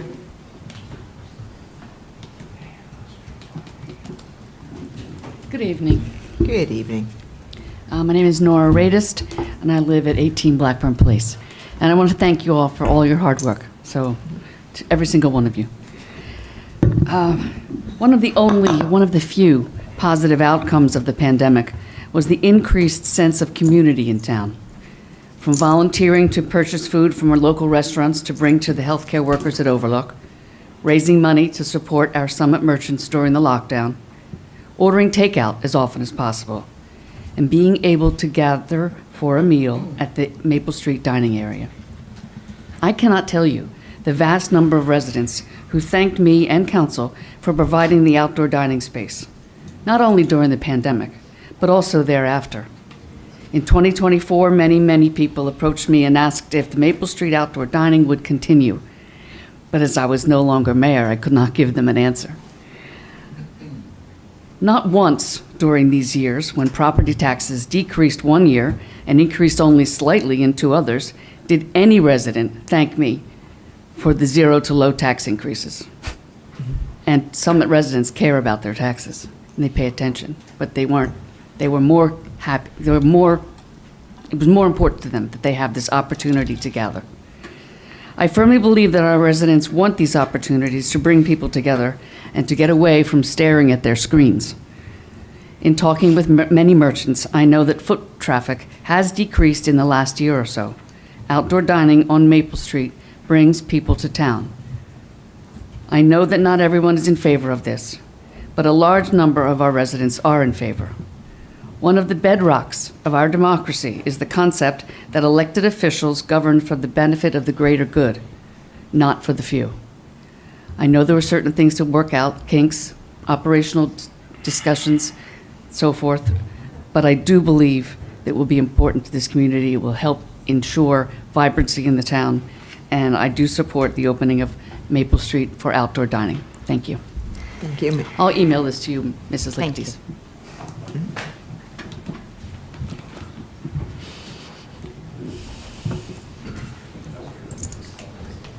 Good evening. Council President, Mayor, members of council, Greg Vartan, 14 Russell Place. I'm a former council president and current chair of the Summit Democrats. People donate to council candidates because they believe those candidates have the skills, experience, and vision to move this city in the right direction. 5 out of 5, all Democrats running in the last 2 years campaigned and won because of their many concrete ideas to improve this community. Ideas with broad appeal across the political spectrum. Ideas like restoring Maple Street as a pedestrian plaza. Some of those who have spoken against the Maple Street closure have given money to the council members who oppose the Maple Street pedestrian plaza. Among donors to the Summit Republicans and their candidates are a property owner on Maple Street, a developer in Hoboken, and a former chair of the New Jersey Republican State Committee, just as examples. Campaign issues draw donors. Last year, the Republican mayor and members of council sought to make the Tatlock Lights proposal a central campaign issue. It is another topic with broad bipartisan appeal. However, they did that while hundreds of thousands of dollars were accepted anonymously as donations toward the project. The first time anything like that has happened in modern Summit history. It pains me tremendously to see attacks on our neighbors, volunteers, and business owners. Our community is being ripped apart by lies, manufactured fear, and distractions that are being supercharged by unlimited campaign money. This must stop. In his 1981 inaugural address, President Ronald Reagan said, "It's time for us to realize that we are too great a nation to limit ourselves to small dreams." Fellow Hilltoppers, I submit to you now, Summit is too great a city to limit ourselves to small dreams. I believe in this council majority. I thank you for the way you ran, the way you are leading with your values, and the way you are governing. I hope you know that what you are doing and how you are doing it will help us heal and dream big. Thank you. I'll email you, Rose. Thank you. Thank you.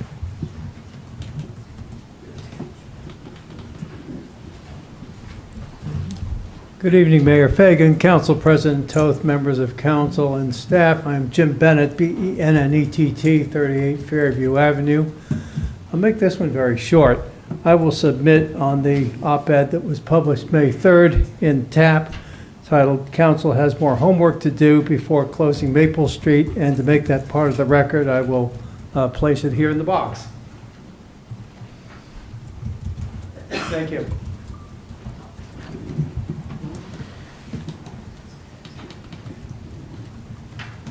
Good evening. Good evening. I'm Emmy Havas, and I'm the owner of Paperfolio at 4 Beechwood Road.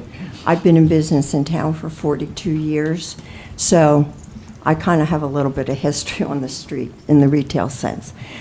I remember back in 1993 when Baltusrol was hosting the U.S. Open, and I was chairman of SDI. I served on the SDI board for 27 years. And we begged council at that time to allow us to have outdoor dining. And it was a fight royale, I have to tell you. And they finally conceded. And actually, I think part of this ordinance that you have, that I took off the computer today, was partly written by the SDI and the Chamber of Commerce. So we were, because council said to us, fine, but help us out with this. And we did help them. When COVID came around, I was right in with everybody. I was on conference calls with, or Zoom calls with Mayor Radist and other people, and we were all in on keeping the restaurants open any way we could to bring people to town. Everybody was. There was no question. Do I love outside dining? I adore outside dining. It's one of the nicest things on a night like this, that you can walk into town or drive into town and sit outside and enjoy a leisurely meal. We have approximately 53 restaurants. I don't want to say restaurants, but places that put tables out on the street where you can sit and eat either what you bought inside or order. Excuse me. As I roughly went through the list of SDI's restaurants on their website, 23 of them right now offer outside dining. So you can dine and outside in Summit. And to think that we have to close a street to allow that to happen is just a little bit beyond the pale. It is a disruption in town. I can tell you, I'm here in my store 5 days a week. I'm usually here on my day off or on Sunday. It does make traffic difficult. You are taking parking spaces away. It may bring people to town, but there's a difference between bringing people to town and people coming to town to spend money in the retail stores and in the other restaurants. Now, the other restaurants that have dining outside are going to benefit to some extent. But to say that we don't have outside dining in Summit really is not true. I really think there's more homework that has to be done on this. I agree with everybody who said, you've got to get out and talk to the retail people. You have to. Nobody talks to us about anything. SDI should be doing it, and I'm on their case about that. But you really have to hear from the other people in town and how it affects our businesses. And I'm not saying they'll come back to you and say yes, yes, yes, as we all did in COVID. But you have to do that. You have to include them. Because I know there's a lot of unrest out there that nobody asks me anything. So that would help you out if you did that. Thank you.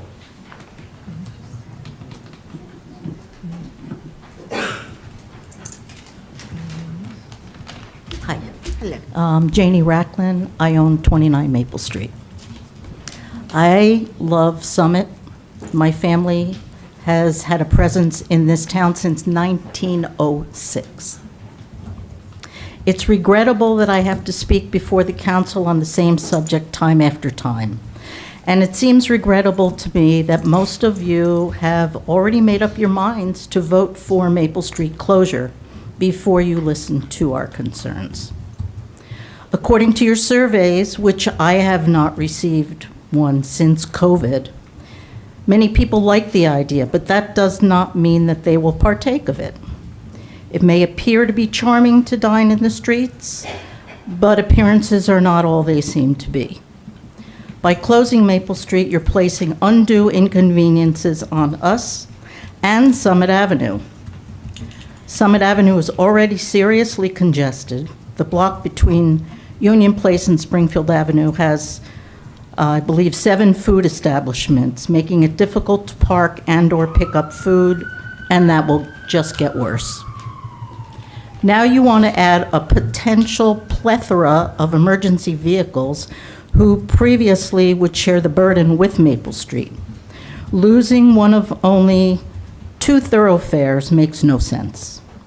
My main concern is the safety of downtown and its traffic, meaning emergency vehicles, delivery access, contractor access, and parking, mainly handicap access parking. When one considers the loss of the Chestnut Street parking lot and the temporary loss of the tiered lot, not to mention the loss of revenue because of that, do you really want to add to the congestion? I have a couple of quick questions. What is a pop-up retail? Is that an outside retail or somebody that's already on the street? Anybody? We'll answer A all pop-up questions. retail? We'll answer questions after all the public. Okay, members of the public then have spoken. quickly, will retailers on Maple Street be invited to set up on the street? Who will be cleaning and maintaining the non-restaurant seating areas? Will there be porta potties on the streets? Because our businesses are not going to become public restrooms. And what fees will the restaurants be paying, and who receives that money? The town, SDI, or who? And will there be a curfew on the street? Because there are people who live on Maple Street. Thank you. Thank you.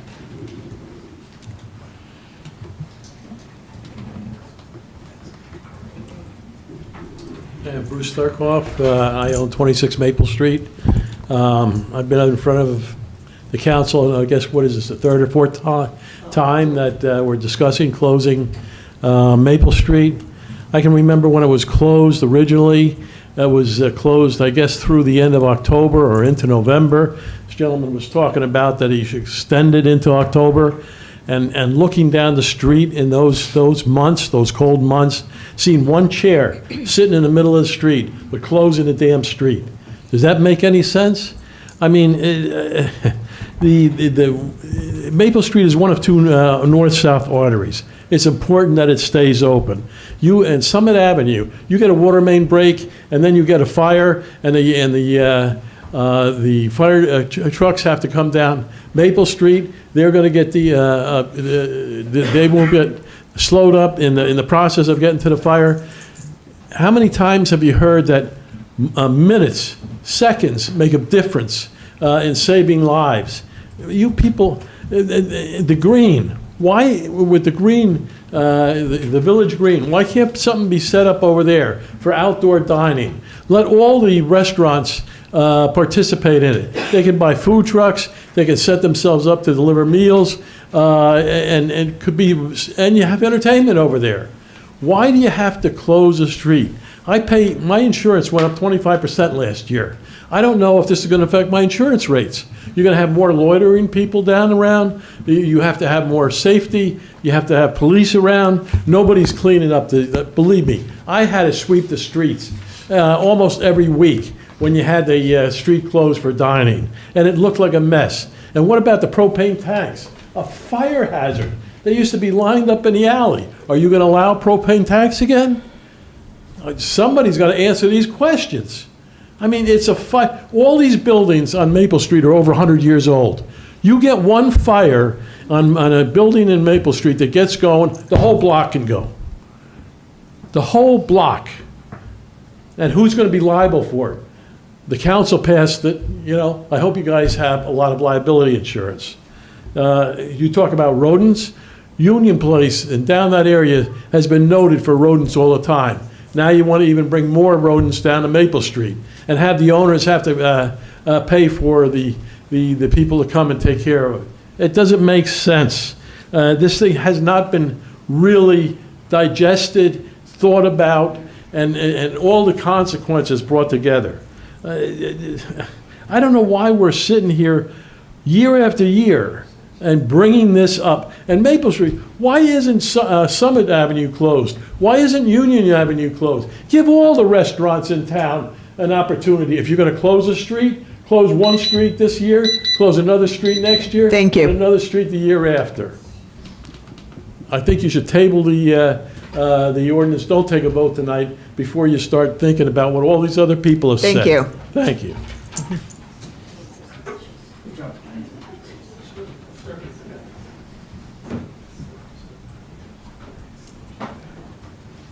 Hi, my name is Robert Lee. I live on Pearl Street, and I'm seeing a repetitive theme here in my mind. It seems like the things that bring people together, the dog park, the lights, Maple Street, or some outdoor dining, brings opposition in forms of the need for safety and inconvenience. And I think, we can't legislate safety.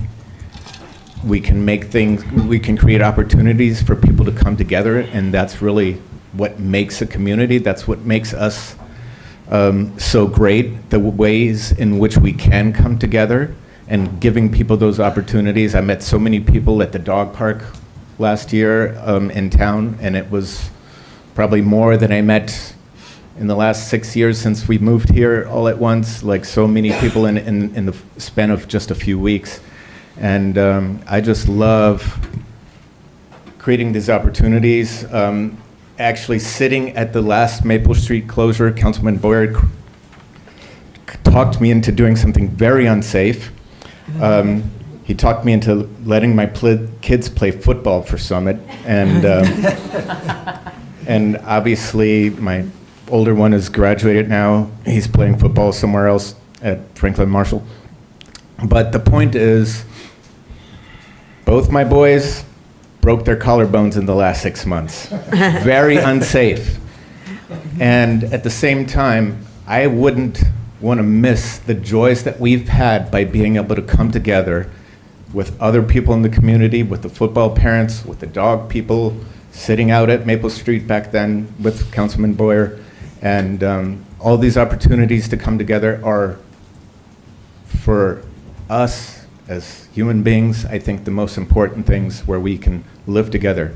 We can, like our chiefs, both chiefs have stated, we can work around the problems and work around the challenges of the logistics that all comes with that. So let's work on making this a great community and doing everything we can to come together. as often as possible. Thank you.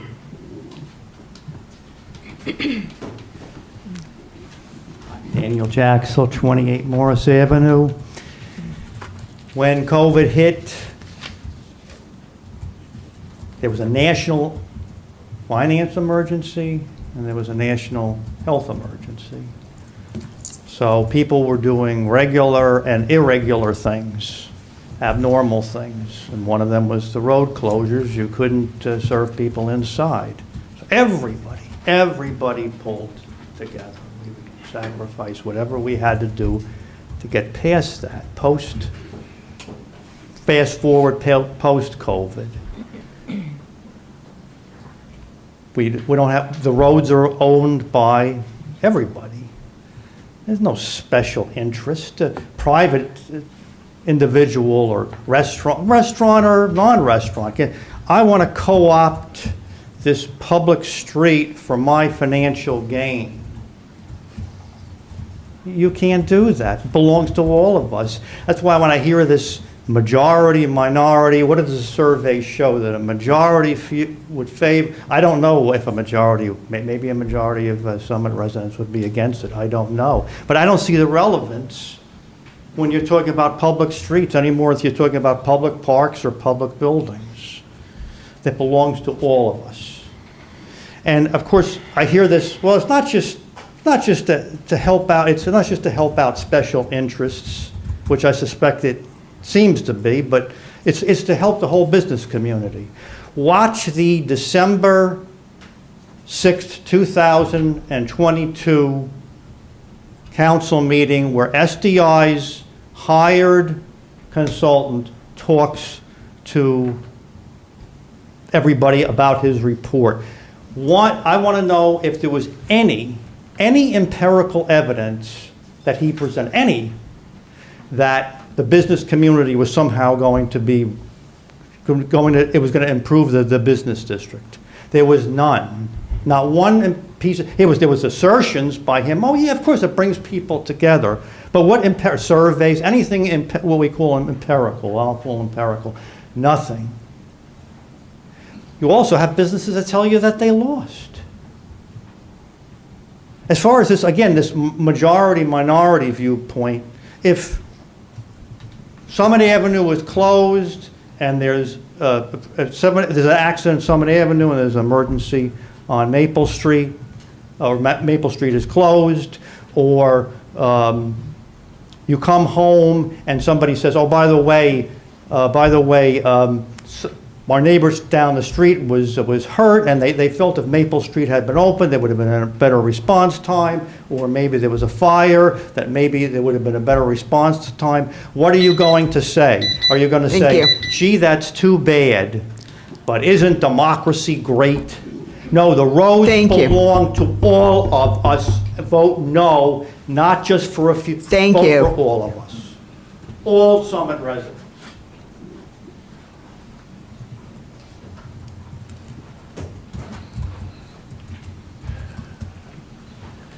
Hi, my name is Henry Bassman. I live at 18 Hartley Road. I'm in favor of closing Maple Street. I'm looking forward to it. The design or the parameters that were written into the description that I read on the packet for the agenda show me that there'll be opportunity for more than just commercial dining. Be a place where people can get together, where they can sit and people watch, where kids who are not in summer camp, sleepaway summer camp, can hang out a little bit in the evening where it's open and safe, where old folks like myself can go and do some people watching. So the two other things that kind of concern me are the closure of Maple Street, as I understand it, has to be reapplied for each year. So what you're proposing here is for this year. If it works, great.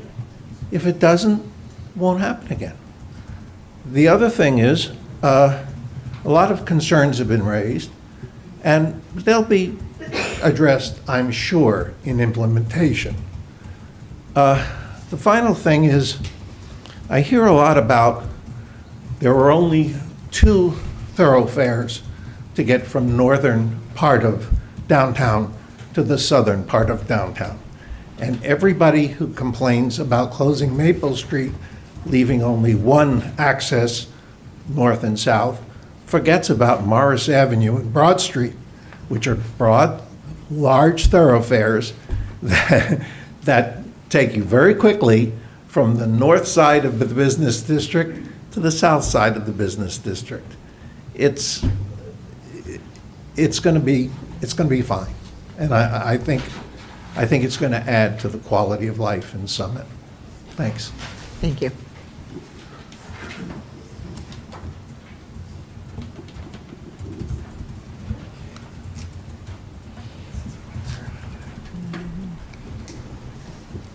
Good evening, Council, Mayor, Rosie. Tony? I'm going to read something from Millie Cooper, who unfortunately couldn't be here tonight. She's ill. And Excuse me, Council President, what was the name of this speaker? It's Tony Melchiona. Thank you. apologize. Anthony Melchiona, multiple property owner on Maple Street. That helps. Thank you. You're welcome. From Millie Cooper. I've asked Tony Melchiona to read this for me to be entered into the minutes of the May 5th, 2026 Common Council meeting. I am Millie Cooper, former councilman at large, 1990 to 1996, City of Summit. I live at 1 Euclid Avenue in Summit. 65-year Summit resident. I'm writing to oppose the closing of Maple Street for 3 months, June, July, August. At the end of the 19th century, the beginning of the 20th century, our wonderful town was carefully being planned on the top of a ridge of small hills.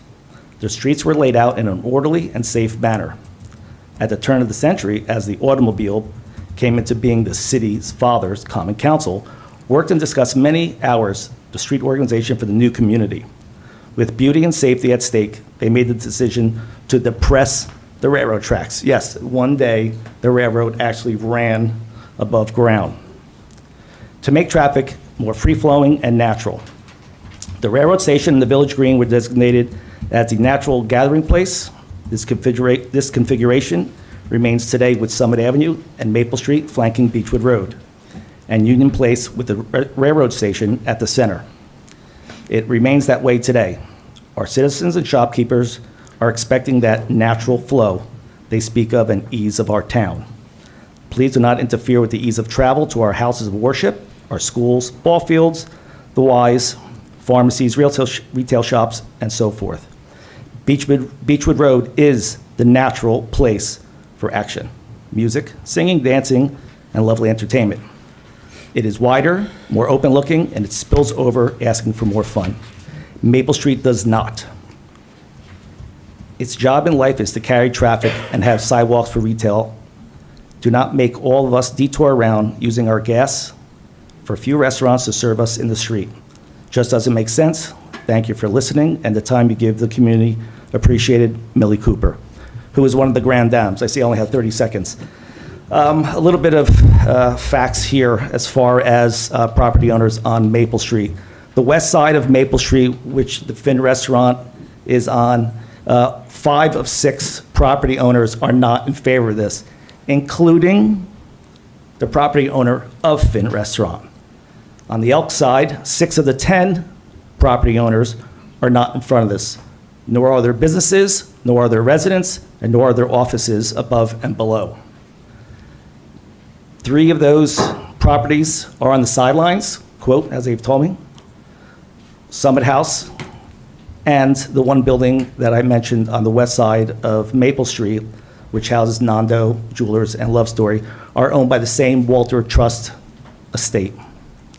So there it is, 5 out of 6 on one side, 6 out of 10 on the other side. Is anybody listening to us? We pay plenty of taxes, and I've been here before, you know my mantra. And one of my risks and rewards that I quoted 2 weeks ago was, if and when this passes, and I think it will, prepare for a lawsuit.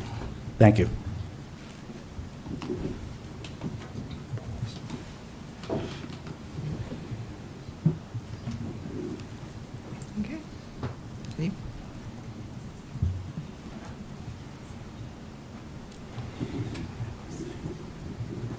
President, council members, my name is Ray Merritt.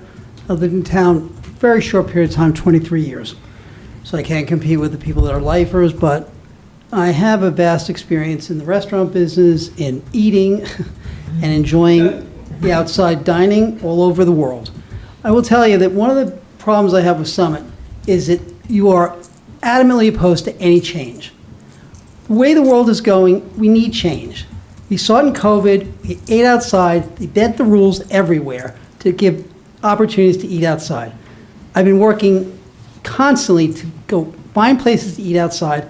Summit has great outdoor dining. Yes, sitting on a curb, looking at the car headlights pull up every time you take a bite of food, not my idea of great dining.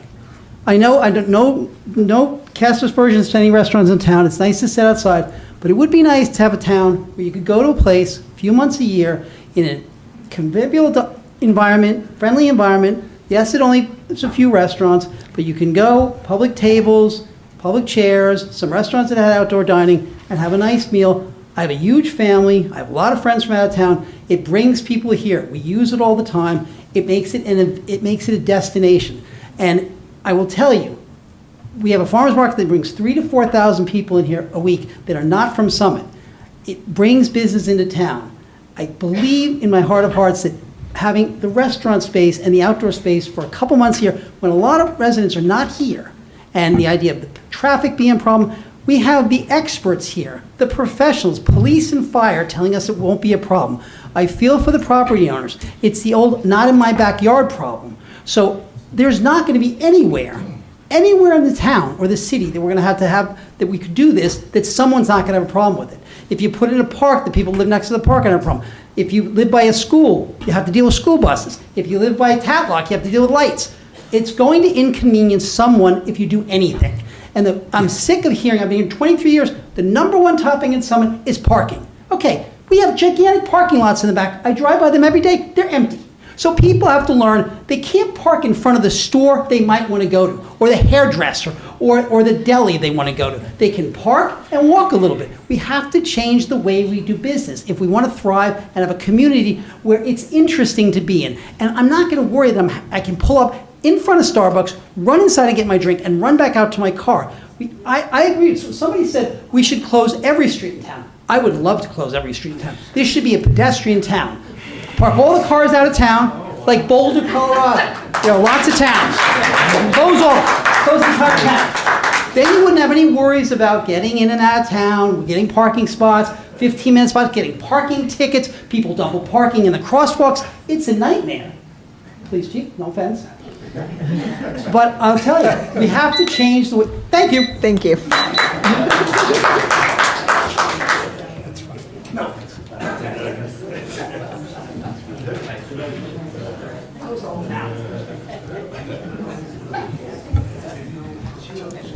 Hello, my name is Molly Siebert. I live on Woodland Avenue. I wasn't anticipating speaking tonight, so sorry if I sound nervous. I don't really love speaking publicly, but I'm speaking on behalf of myself, as only 2 years here, so I know I'm new, and my brother and sister-in-law who moved here from the city, and our neighbors who I talked to about this who did live here during COVID and said coming up and dining outdoors was magical, and they would love to have that again.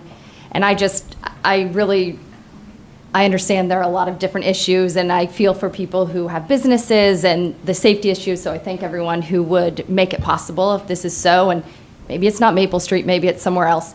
I just know being here now, I have a 6th grader, and she loves walking to town with her friends, and I feel like my kids are almost living like a little bit of a throwback in this community where it's safe for them to walk around and they can come into town and they can meet with friends. And I love the idea of more places for them in the summer. We don't have a shore house, so we're not going away. And it's just, I think it's a lovely thing. And I love this community, and I just think more things like this are fabulous. So thank you. Thank you.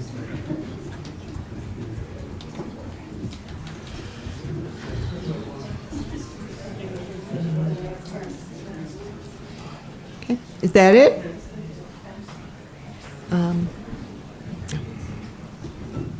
Council President, Mayor, Hi, I'll keep the new resident trend going. My name is Peter Corso. I live 83 Union Place, so right on the corner of Union and Maple. My last name's Corso. I've been a Summit resident, I think 4 months to the day. So very excited to be. I definitely picked an interesting council meeting as my first. So I really appreciate the discourse that's been heard today, and appreciate the passionate, active civic community that Summit is. It was a big draw to the town, as was the downtown itself. Downtown Summit was a massive draw. I appreciate being able to walk pretty much everywhere except the grocery store and the gas station, though you can walk to a gas station from downtown. But I'd like to focus on a couple pieces of the debate this evening, especially around traffic and some other things. So I had a chance to read the NJDOT traffic study that was completed at the end of March. I found it really interesting. I thought they did a very thorough job.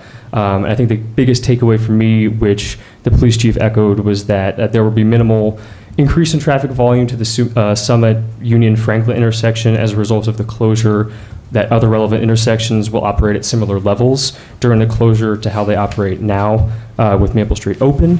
And one suggestion actually from the study, I believe that the chief, thank you again, mentioned, was that mitigating signalized intersections by just kind of varying them and seeing how the traffic flow goes, being able to mitigate that process as it goes along could help improve the traffic flow for any detriment that there is. So I encourage the council to implement that as you go along, if the closure goes along.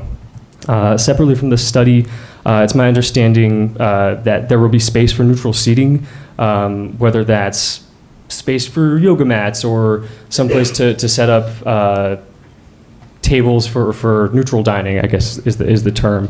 I think this is a fantastic way to involve other businesses in the area and encourage, provide additional community space for residents to enjoy the closure. And I'd like to, again, encourage the council to consider allowing other businesses in the area to, I think somebody else mentioned, put up some pop-up shops. Again, it gets other businesses in the area involved, kind of spreads the wealth a little bit, as it were, with the perception that it may only favor a couple of businesses. And my bottom line, is kind of a point of personal privilege, is that this scenario, whether Maple Street closes or some other outdoor space can be converted into a pedestrian area, it does more than provide outside dining. It incentivizes community engagement, and I understand that that outlook can be kind of deemed trivial and just looking for ambiance, but I believe it's more than that. I came to Summit, I saw the active downtown and the walkable downtown, and I believe that with continued attention and mitigation, this will eventually be for the city's welfare. So I appreciate the council's time. I look forward to hearing the responses to the questions, and thank you all very much. Thank you.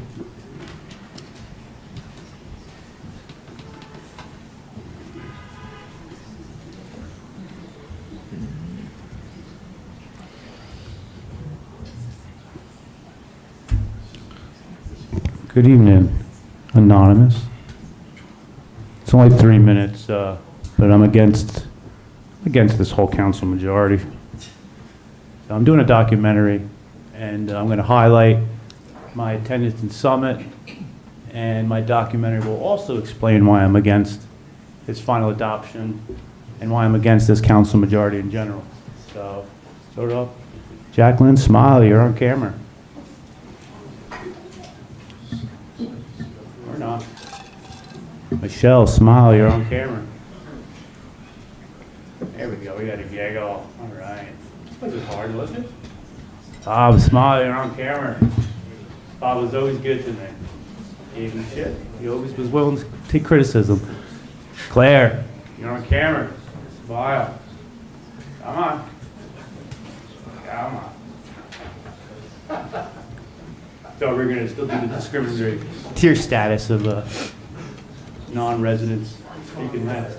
Mayor Fagan, ever since I came here, you always waved to me. You always smiled. You always made me feel welcome. This discriminatory tier status of non-residents speaking last is not a way to welcome people.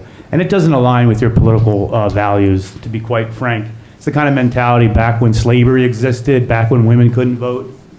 Jamel, smile, you're on camera. I'm a little under the weather with allergies, but you know, I'm trying to do. Always was good. Gave him a lot of crap, and was always professional. Always professional. That's what a public official should be. Chantel, smile, you're on camera. All right. Dan, smile, you're on camera.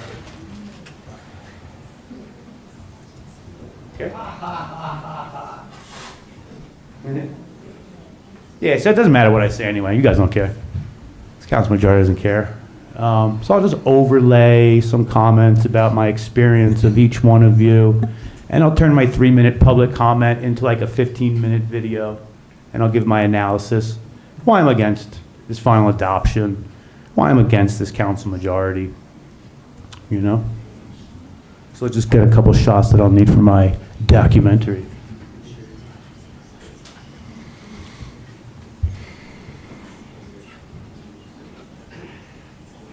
Somebody really wanted in this. You want to be part of the documentary? My permission. You want to be part of the release before you can take my picture. We need a release for that. It's not the way that, don't, you want to be part of the documentary, I guess. I don't want to be part of your documentary. Then maybe you should have been quiet, you know? They're nervous, some people. You jump in front of the camera, Fran. No, you'll be part of it now. There's no expectation of privacy in public. Really? Yeah. This is how you show people who were in the meeting. Show the public, the general public, other than you guys, you know, who came to the meeting. All right, thank you, guys. Thank you.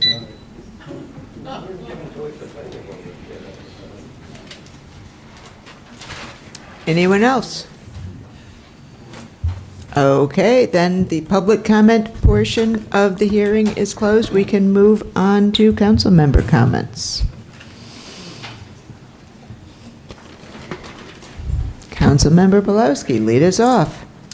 Okay, so when I was thinking about this hearing and what I was going to say, I thought it would be appropriate if Rod Serling could be here to introduce me, and I think he might say, there's a fifth dimension beyond which is known to man. This is the dimension of imagination, an area we call the Twilight Zone. So here we are talking about an ordinance that, in my opinion, is inaccurate, right? The ordinance says, the very first line, whereas NJSA 40:67-16.9 authorizes the governing body of the City of Summit to provide by regulation for the closing of any street or portion thereof to motor vehicle traffic, etc. That's not what the statute says. What the statute says, as our city solicitor made clear before, was that it authorizes the council to authorize the mayor or other chief executive of the municipality, but the mayor is our chief executive, to authorize the closure of a street when she finds it necessary for the preservation of the public safety, health, or welfare. So one of the problems that I have with this and the whole way that it was unveiled to the public is transparency, right? We had a version of this ordinance that actually said what the statute said. And right before the introduction, we replaced it with another one that says something that the statute does not say. So I have a problem with that from a transparency perspective. We also, as a council, got the traffic report from Dynamic Traffic the evening before, or the afternoon before, the ordinance was introduced. It wasn't attached to the packet, and it wasn't published by the city for like over a week after we had the initial introduction. That's not transparent either. And, you know, everybody up here always preaches transparency and process, and it's like, what are we doing? We're switching out ordinances, and anyway. So, as I've heard tonight, people who spoke out in favor of this introduction say things like, it's cool, it's a great vibe, it's wonderful, it's magical, people love it, we can meet people, we can do yoga on asphalt. I added that one. You know, some have suggested that we should bend the rules to make it happen. what I've heard from people who are against it are, or are uncertain about it, are more legitimate safety concerns, questions about whether we've thought this through, whether we've really done the due diligence that's necessary before making a decision like this. And just to touch on that, and I have a whole lot more, so. But there are two fundamental questions here, right? Beyond the fact of whether we like it, whether we love it, and most people like outdoor dining. Outdoor dining's great. But under the state law, under the traffic code, any street closure for more than 48 hours has to be certified by the city engineer, who's not here. And one of the things that he has to certify to is that closing the street is in the expedition of traffic on our city streets. Expedition means that it's going to speed it up. It's going to make it easier to get around. And I think this traffic report says the opposite, if anybody's read it. And the second question is, under this statute that we're relying on to close the street, or maybe relying on to close the street, that the closure is necessary for the preservation of the public safety, health, or welfare. I've asked these questions to my fellow council members repeatedly, and I've never gotten an answer. I've also never gotten an answer to the question of, why does it have to be Maple Street? I think they, have said that that's where the best restaurants are. And there's very good restaurants on Maple Street. There's very good restaurants elsewhere. And I will say, Dylan, my favorite bite of food in this town has got to be the Baja Taco at Barbacoa. But I don't think that's a reason to close Maple Street. So one of the questions that I asked months ago was, are we talking to the property owners and are we talking to the business owners to see what they have to think? And I suggested that we talk to all of them, right? We don't want to just pick winners and losers on one street or another. But what I've heard from here tonight is that a lot of the property owners on Maple Street were never approached. And Lori Cambios wasn't asked. And Michelle, I sent you an email about 2 months ago when I was told that you were the one that was in charge of speaking to all these people and doing your survey, however scientific or unscientific it was. I asked you to let me know who you're talking to. What have they said so far? Who do you have left to talk to? What's the feedback been? Never got an answer. And we now hear that 11 out of 16 building owners on just that one block of Maple Street are against this. That would have been useful information to have prior to ruling on this, and I don't know if any of the other council members were aware of that. So some other issues that I have is that the engineer's not here. A couple of years ago, Delia Hamlet, as she said when she was in here before, asked Director Schrager point blank, can you certify that this is in the expedition of traffic on our city streets? And he said no.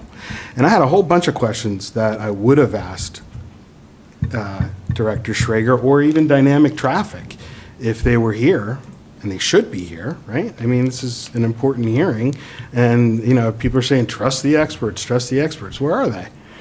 Why can't we test their theories? And I don't even think that there's anything in this traffic report that would support that closure of Maple Street's in the expedition of traffic or necessary for the public health and safety.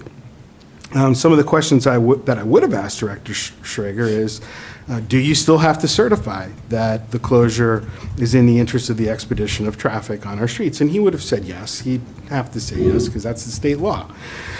How does the traffic study support this notion? Well, it really doesn't.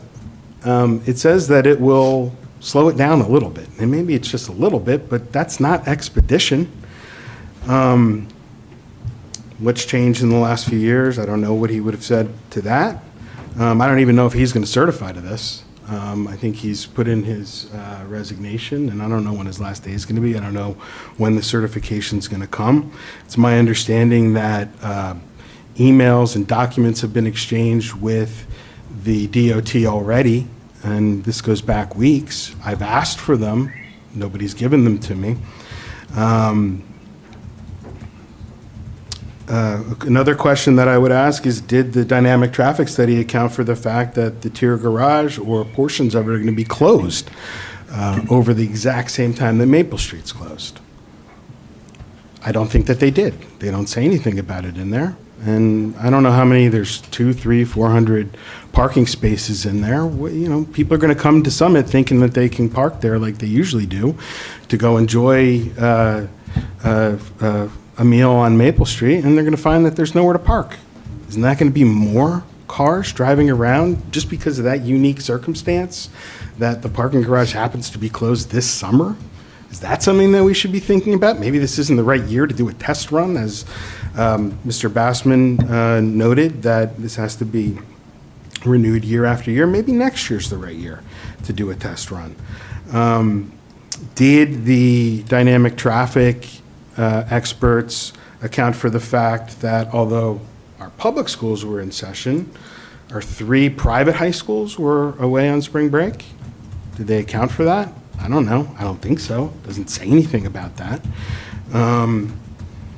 Another question that I would have asked him is, why isn't this study, which is, I don't even know if it's a study, it says it's a memorandum. It's dated April 14th, 2026. It's not sealed by the engineer. It's my understanding that engineers, when they give a formal opinion that someone's supposed to rely on, they're supposed to affix their official seal. I would have asked him that. I don't know what the answer to that would be. The next question that I would ask him is, Director Schrager, your concept plan does have your official seal. And it was sealed on March 31st, 2 weeks before we received the dynamic traffic report. Did you consider the dynamic traffic report when you did your concept plan? Shouldn't you have? Would it have been any different? Would we have needed to make changes before we attached it to this ordinance and asked the council to approve it? Let's see. You know, I've always thought this was a foregone conclusion, that this council would do everything in their power to pass this, but I at least thought that we were going to do the due diligence necessary to give the council a reasonable basis, not only to vote on this, but to pass it. And unfortunately, you know, we didn't do that due diligence. I had sent Councilwoman LaSaracina an email with 33 things that I thought we ought to do so that we could make an informed decision. One of those was, as Ms. Zadi said, a real survey, right? Not like a survey that says, hey, if you like eating steak on Maple Street, click yes here, right? Like a survey after we do the due diligence that says, we're considering closing Maple Street. There are pros and there are cons, and here they are. So that when people say whether they want to close Maple Street for outdoor dining, do they know that it's going to be closed 24/7 for 3 months on rainy days when nobody's eating out there? Do they know that it's going to inhibit their ability to get across town? And yes, Morris Ave does go across town, Henry, but not really. I mean, you really have to go out of the way. And I had a conversation with our fire chief, who is in a different situation in his responding to calls, because, well, first of all, the old firehouse was, I mean, if you look at a map of Summit, it is a bullseye in the dead center of town. It's not there anymore. It's also my understanding, my wife told me she met somebody who did this, worked on this master plan as a professional, and gave a little bit of the history that when they designed Broad Street and Maple Street, they made it extra wide so fire trucks could turn down there to get to the north side of town. So I asked our fire chief if there's a fire on Hawthorne Place, which of course is where our mayor lives, how would you get there? And he said, well, we would come up Broad Street to Summit Ave, and we'd take Summit Ave. And I said, okay, and if it's rush hour and there's a whole lot of traffic there, what do you do? It's usually not a problem, he said. We fire up the sirens, we fire up the lights, and people get out of the way. Okay, fair enough. But what if there's an accident? That's the number one place where pedestrians are hit in this town, and we had an increase in that in the first quarter this year. Closing Maple Street's going to divert more cars there. What if there's an accident there? And his answer was, well, and I take Maple Street. Okay, and if Maple Street's closed, what would you do? Well, I would drive all the way down Broad Street, all the way around City Hall, and then I'd make my way there from, I'd make my way to Hawthorne Place from there. I think that is necessarily going to be a delay. And as we saw in the last meeting, seconds matter when you're doing an emergency response. The fire trucks don't have the ability to go under the train track bridge at Park Avenue, so they can't go around there. My next question was, how would you get to Argyle Court, which is where my former esteemed opponent Diego lives? And even though that fire department is probably less than a quarter mile away from Argyle Court as the crow flies, you'd have to drive like, I don't know how far it is, a mile, 2 miles out of the way in order to get there. That's going to cause a delay. And while I'm talking about emergency delays, I have another anecdote, but I think it's an important one that was emailed to the council this week.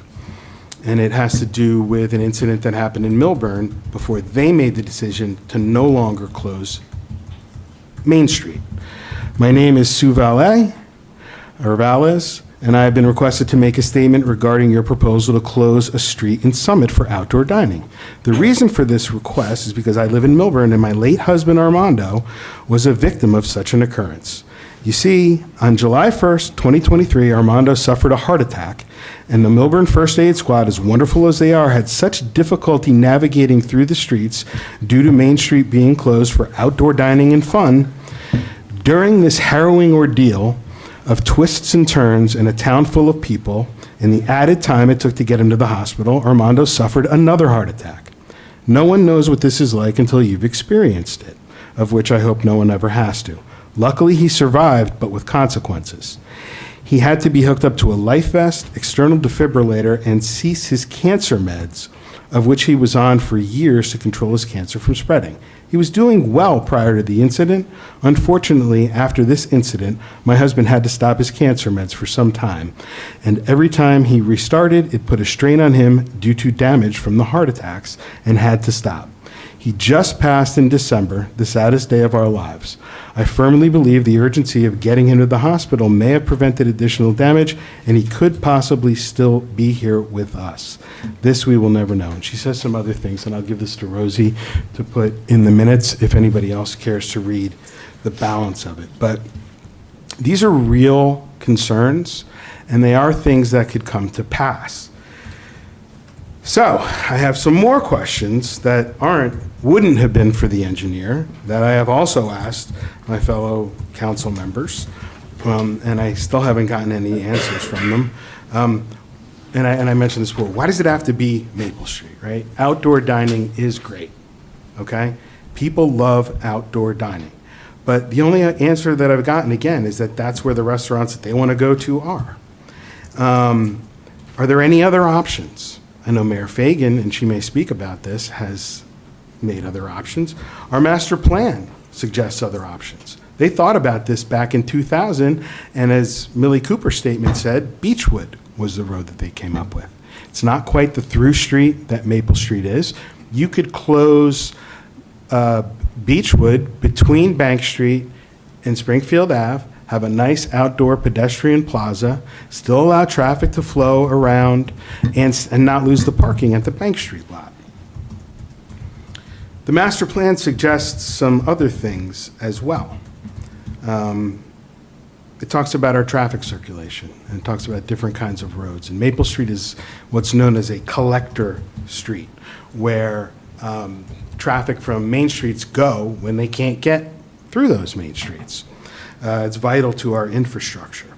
And our master plan says, quote, says that such collector streets should, quote, be safeguarded from overuse and intrusive development. Isn't the closure of a collector road the ultimate intrusion? I don't even think that's debatable. I mean, it definitely is. Aren't we, as the governing body, the ones charged with safeguarding Maple Street and other collector streets from such intrusions like outdoor dining? I think we are. Will this ordinance go to the planning board for a consistency review? I don't know. Maybe somebody up here can answer that. I think it should. They are the experts on this. They're the ones that created our traffic circulation plan. They're the ones that can give us a good opinion on what the impact will be.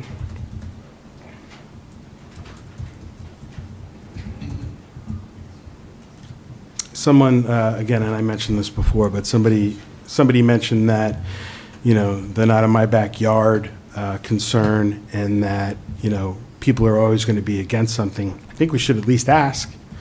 When we did the Tatlock review, Councilman Smallwood and I spent countless hours speaking to residents in open dialogue to get their opinions and to thoughtfully inform what we decided to do there.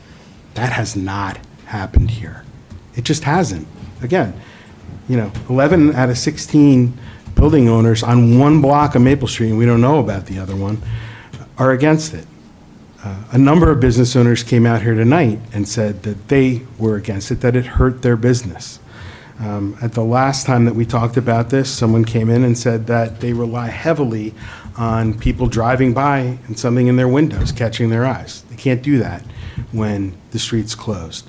So, and then what about the winners and losers, right? I mean, again, someone came in and somebody asked tonight, are we going to allow other businesses from other areas of town?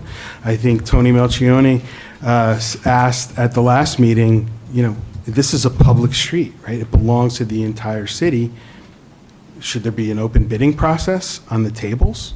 What if somebody does? What if Mr. Chi wants to come and set up and serve hot dogs at one of those tables, right? Should he have the opportunity to do that? To the let's close every street comment, I'll quote Dave Chappelle. I wish I had more hands so I could get that 4 thumbs down.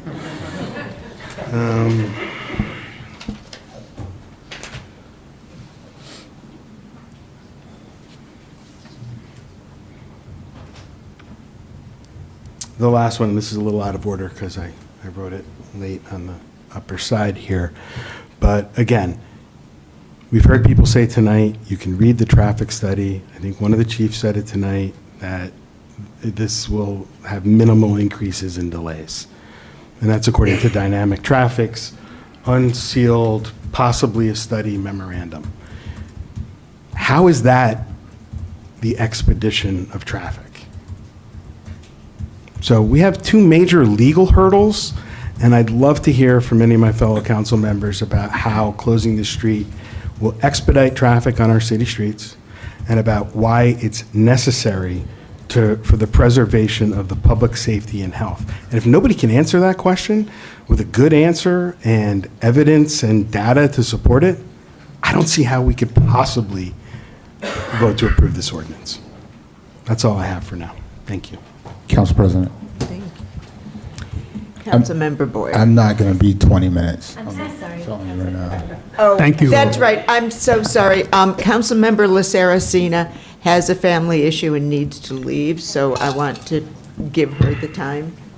Yeah, no problem. Thank you. I do Thank you. apologize, No Councilmember. worries, no worries. And I apologize to everyone. My wonderful parents are at home with my 2 small children who are probably up way too late, and I need to get home and get them into bed. On the pedestrian safety issue, the expedition of traffic, as Councilman Pulowski has raised, Councilman Pulowski kindly shared with me in advance of this meeting the number of police-recorded pedestrian incidents along Summit Ave in the last 5 years. There were 12, and as many of us drive Summit Ave regularly, you have 6, 7, 8, 9 pedestrian crosswalks in rapid succession on Summit Ave, right? Creating a pedestrian zone is a generally accepted pedestrian safety and traffic calming measure. If we are able to draw pedestrians over to the pedestrian zone on Maple Street, if this is to pass, then there will be fewer pedestrians crossing at those various crosswalks on Summit Ave, and it will then serve the expedition of traffic while also protecting our pedestrians. Public safety questions were the priority throughout the consideration of this proposal over the last several months. As I've said before, protecting the physical safety of our community is our most important responsibility. On the response time of our first responders, I have lived this. I went into cardiac arrest on Bank Street 18 months ago.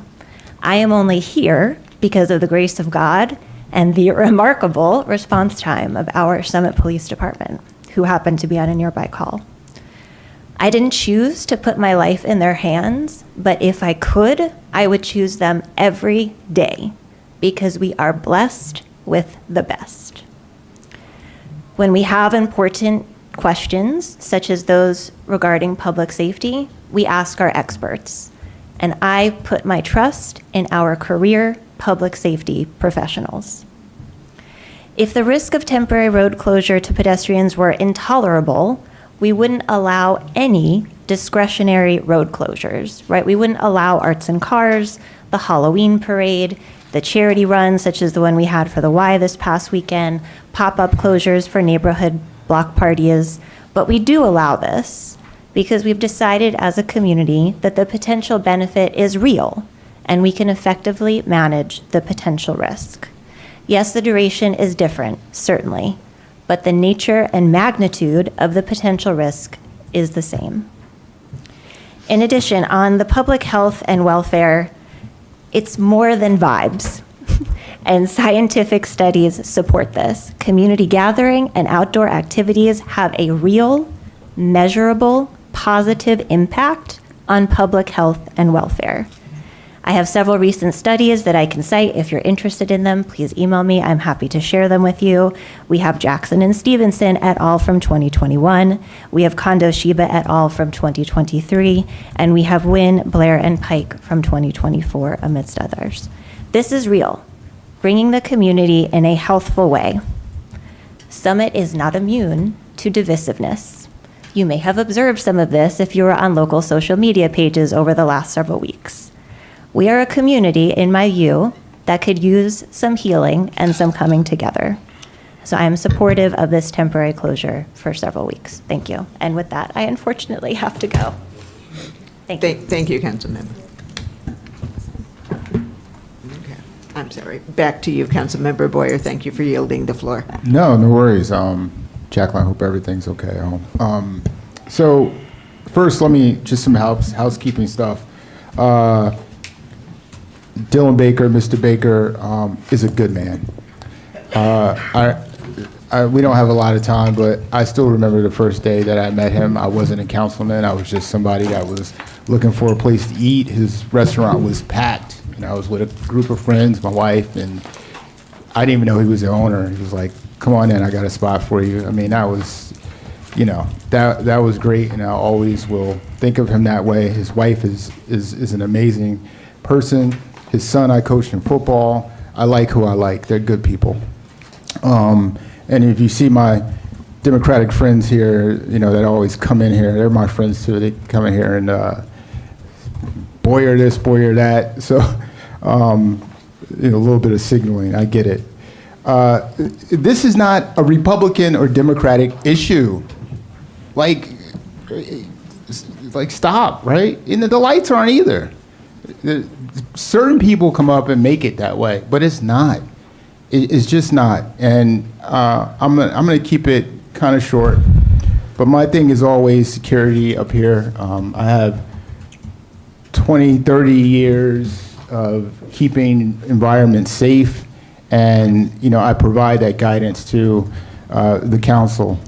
So as your councilman, again, my primary duty is to ensure our local government operates fairly, safely, and strictly within the bounds of law. I want to be clear. I am a strong supporter of outdoor dining. However, I am not a supporter of bypassing our form of government or exposing our taxpayers to massive liability. Here's why this ordinance is flawed. Separation of powers in our city charter in Summit. Our government relies on a strict separation of powers. The city council is the legislative body. We do make laws. Sometimes Robert throws me off, man. We do make laws, and the mayor is the chief executive. The state statute being used to justify this closure explicitly grants the authority to close a street to the mayor or chief executive, not the council. And as a vigilant resident recently pointed out in an email to council, we cannot simply write an ordinance that usurps the mayor's executive authority. Furthermore, this statute requires a finding that this closure is necessary for public safety, health, or welfare. So before we move forward, I must ask the mayor directly, on record.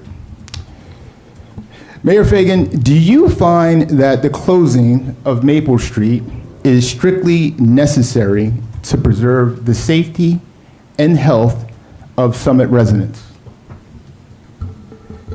I had planned to speak to this a little bit later, but I will take the opportunity now. I think it would be I thought about this, and I thought about the definition of necessary, and I was fairly certain I had a good understanding of what the word necessary meant. But to confirm, I looked it up in Webster's dictionary, and this is what I got. Absolutely needed or essential. Something that cannot be done without. Obligatory or compulsory. Required by law, authority, or condition. Inevitable or inescapable. Determined by a previous condition or sure to happen. Okay, got it. Still, required, necessary. Pretty simple. To preserve the public safety, health, or welfare of the community. No. Can't say that. Can't say it. I mean, could somebody convince me that it's necessary for public safety to close a road? If there was a giant sinkhole in it, maybe? Is it necessary for the health of the community? If there were a giant sinkhole in it? If there was a building falling down in it? Yeah, I could see that. Welfare being what it is, also Webster, help me out here, state of doing well, specifically regarding health, happiness, and prosperity or well-being. Heard what Councilwoman Les Saracena said. Understanding that mental health is incredibly important. Mentioned that at the beginning of the meeting several hours ago. And as a physician, I understand that mental health is, and welfare in that regard is very important. But is the closing of Maple Street necessary for the welfare of this community? I can't say that I can confirm that. Absolutely not. I think that there are ways to accomplish the mental health and wellness and the public safety and the health. There's a way to support those things elsewhere. The goals that are stated of this ordinance and the idea behind this is beautiful. Bring the community together. I'm all for that. Outdoor dining. I love outdoor dining. This is not the question I'm being asked. The question I'm being asked is this specific street closing necessary for the public safety, health, and welfare? And the answer is no. Thank you. And so I'm sorry for putting you on the spot because I know you was definitely not rehearsed. So if the executive branch cannot unequivocally make the statutory finding, we have no legal basis as a council to proceed. The danger to the taxpayers. Understanding Title 59, we talk about municipal liability, we talk about Title 59. This is New Jersey's Tort Claims Act, which generally provides cities with immunity from certain lawsuits. However, Title 59 immunities can be completely voided if a municipality takes actions that are deemed palpable, unreasonable, when we deliberately place barricades in public roadways or alter traffic patterns, we risk slowing down emergency vehicles and response times to abutting properties. If an emergency response is delayed due to these closures and tragedy occurs, maybe our Title 59 protections could vanish. Some of the taxpayers would be left holding the bag. So I will not vote to gamble with public safety or public funds. And, you know, I'm up here, I'm a volunteer, right? You know, I have a family, and my first job up here is safety. My second job up here is to protect my family from liability. And, you know, I didn't take this job for something to happen to somebody. And I'm sitting in court, and my wife don't want me to do this anyway. And I'm sitting in court, you know, with legal fees and stuff that, you know, I can't afford or whatever. And, you know, there's a better way to do this. And I want this council to go back, look at it again, just like in the last 2 years when I was told, not ready for prime time, but it works, I'm safer. Thank you, Chief. But go back and look at this again, because our mayor said, you know, she's not for it. So if we vote for it, we are usurping the mayor's power and authority. We had a resident just came up and said that she was gonna get together with a group of people and file a lawsuit. Aren't we tired of lawsuits? God, there could be a better way to do it. I'm not against outdoor dining, but I'm against the way that this ordinance is written. This ordinance is not written correctly. And if we pass this, we open the city up to liability, and I'm not for that. And for those reasons, I am against this. Thank you, Council President. Okay. Anyone else? Yes, Councilmember Calvinson. Thank you, Council President. I wanted to respond quickly to something that Councilman Pulowski said, and we've been in the same safety meetings, and regarding the state statute, it changed. It's changed since 2024, and you've asked Director Schrager if he could certify it, and when he said yes, you threatened his license. Okay, so yes. That's patently false. No. No. And I think it's a shame that you wanted to do that here tonight. So what I wanted to say about Maple Street is that with Maple Street, we have a rare situation where we can truly compromise. Some people would like to see it closed right now in the spring. Some people don't want it closed at all. So we have a compromise to close it during the slowest time of the year, during summer vacation. Now, I understand people's concerns about favoring certain businesses over others, but that is not the goal. Our goal is to elevate the entire downtown by creating buzz and encouraging our residents to come out and support local businesses. I've been speaking to local shop owners, and they're telling me that shopping habits have changed. People are shopping online, and they don't see the same support from our local community that they used to. Now, I have a letter from a business owner in town talking about how fantastic it was. And I'm actually not going to read it because I don't want to make this person a target. And that's a shame because this person was targeted in the past with threatened for losing business. So I'm not going to read it, but I will say that, you know, there are some people who don't like it. They feel that maybe their business suffered, and I would say I hope that you have a different experience this time should this pass. You know, it was funny times in COVID, and shopping habits have changed, and I just really want to see our entire downtown succeed. So I support this. Thank you. Thank you. Anyone else? Do you want to have a go, Bob? Sure, thank you. Michelle, what you just said is completely false. Yes, it is. And since we're talking about closed session, I asked Director, you just said it was. No, she said committee meeting. It's in a safety meeting. Safety committee. Okay. Since we're talking about safety committee meetings, what I asked Director Schrager was, could he certify that this closure would expedite traffic. And his response was, well, it won't be that much worse than it is, and that's enough. He never answered my question, and I said, you're willing to put your seal on that? That is not threatening his license, okay? So, So, Council President, Yes. I will say Councilman one result Crucifo. is that our city chief engineer is quitting his job. So some interaction did take place. And I've spoken with him, and his presentation, our esteemed former, well, he's still with us for now, but he's putting a very positive spin on it, that he's going on to wonderful new opportunities. But he's had a difficult experience here, and we've observed it, and I've observed it as well. And so I think we need to treat our city employees with respect that they deserve. Aaron has been here 18 years, serving Republican and Democratic administrations, and suddenly now he has to leave, and I wonder why. And so I will say that.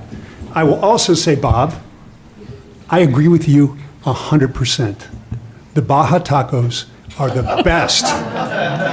And I wish, frankly, we could all be over at Barbacoa or the Elks or some other great place celebrating Cinco de Mayo.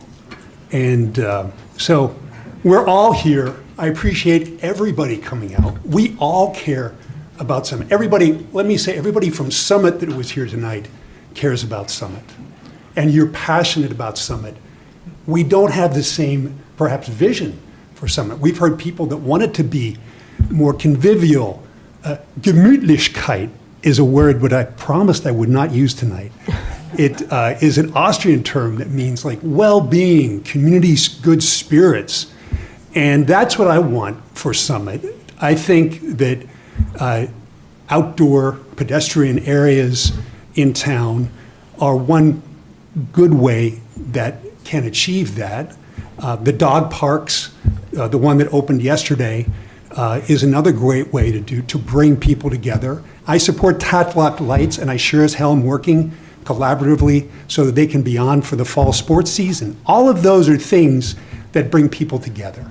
And what I don't like is the tactics, the dirty politics of last year's campaign seeping back into our discourse in recent days.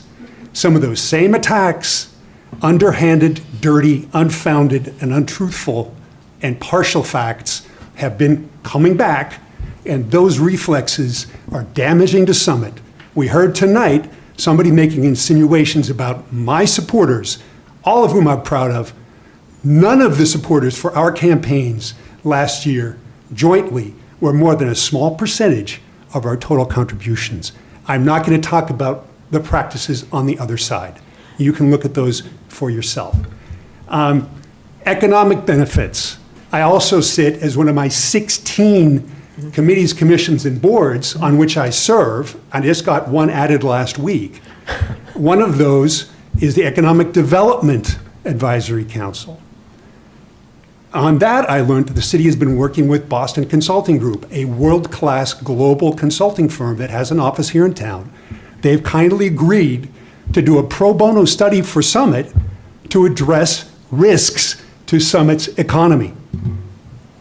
BMS is selling its facility. They're shedding jobs. Kenview across town is being acquired. Our town is at risk. We see a beautiful downtown. The store owners, particularly the small locally owned stores and restaurants, are telling us that they're at risk. And we've had different views on how they appreciate this particular project, but the facts are there in the the foot traffic studies done by SDI over recent years show declining foot traffic in Summit downtown. If we just pretend that we have to live in the 1950s and nothing changes in Summit, we are putting ourselves at risk. Summit downtown was the top factor, as Council President mentioned, cited by HGTV and ranking us as a top suburb across the whole country, right? The first thing they mentioned was our vibrant downtown. That is at severe risk for changing shopping habits. We've all seen those mountains of Amazon packages, and I'm certainly guilty of that myself. At the same time, new residents are coming to Summit, and as they come, we need to get them trained into coming downtown, having experiences, having a night out as a couple, bringing their kids, playing games. We have tables for folks, or we will have hopefully tables, if council and the mayor are on board, that will allow families that can't afford one of the more expensive restaurants to bring their own takeout and play games and have a cheap night out on the town. It's a nice vacation. This is for all of Summit. I myself can't necessarily afford to go to Europe this year, but I go downtown, I blink, and I think I'm in a sidewalk cafe in some exotic destination. It makes me happy. That's my little bit of Gemütlichkeit, if you will. So the economic benefits, the risks to our economic vibrancy that we cannot ignore. We can't pretend that they're going to go away. Amazon is not going away. Local businesses are at risk. The economy is in a very weird place right now. A lot of people, consumer confidence is at multi-decade lows. People are very careful in how they spend. We need to give people a reason to come out in Summit, a reason to spend their money here instead of somewhere else, and to come together as a community. So those are my views. I haven't taken as much time as some others here tonight, but I feel very passionately about this, and I'd be willing to follow up with anybody in conversation, in honest conversation, not gotchas where they want to tape you and then manipulate your image and your voice, which has happened to be during the campaign. So we are all volunteers up here. I'm working my bunda off with all of these committees, and I extend the benefit of the doubt to my fellow council members. I'm not questioning Bob's ethics or his motives, and I would appreciate the same treatment from others. Thank you. Before we go further, let's please keep this focused on Maple Street and not on each other or pointing fingers at anybody. Thank you, Council President. Councilmember Landman. Okay, I'll keep, it's 10:30. I'll keep this super short, mostly because my colleagues have already shared the reasons why they're supportive, which are in line with my views. I love Summit. We have a vibrant downtown. I'm a patron of the small businesses in town all the time. Running a small business is a tremendous hustle, and I'm happy to do my part to help our small businesses survive. Recently, over the past few weeks, I've walked Springfield Avenue, Maple Street, Union Place, speaking with small business owners, and I'm going to anonymize them too for similar reasons to what Michelle described. From jewelers to wine stores, businesses selling shoes to toys, the overwhelming majority of business owners I spoke with want us to proceed with a seasonal closure of Maple Street to pedestrian traffic only. They need the foot traffic. I heard it over and over again. I have complete confidence in our first responders to keep the public safe, as they did, by the way, for 3 summers when it was closed previously, and as they do every day now. Yes, residents will be inconvenienced when they need to take a different route through town. Just like residents at Memorial Field, Wilson neighborhood where I live, and Tatlock are inconvenienced when there are games that clog up the traffic on our streets. That's a compromise that we ask of all residents for the good of the broader community. And for those reasons, and for the welfare of the broader community, I am supportive of this ordinance. Thank you, Council President. Thank you. Council President. Is there something that hasn't been said? Yes, most definitely. So, about the rhetoric and the backbiting and all this other stuff, if you stop talking about it, then maybe it'll go away. I mean, I could sit up here and talk about all the racist and bigot comments that's happened to me in the last 2 years. You can go on Facebook and look at it. Stop talking about it. I don't complain about it. But what I haven't heard tonight, though, from any council person, except for Bob, probably, is the legalities of the ordinance. hey, this is going to be fun, this is going to be great, it's exciting, bring the community together. Yeah, that's great, right? But that's not what you're up here and what your responsibility is. Your responsibility, and maybe, you know, some of you are newly elected, I get it, so I got to be the, you know, the dad up here, right? The responsibility, though, is to the liability, excuse me, the responsibility is to the liability of the city of Summit and the health and safety of its residents. Not whether or not who can do the limbo and dance and eat and stuff like that. I mean, that's great. I'm excited for that too, right?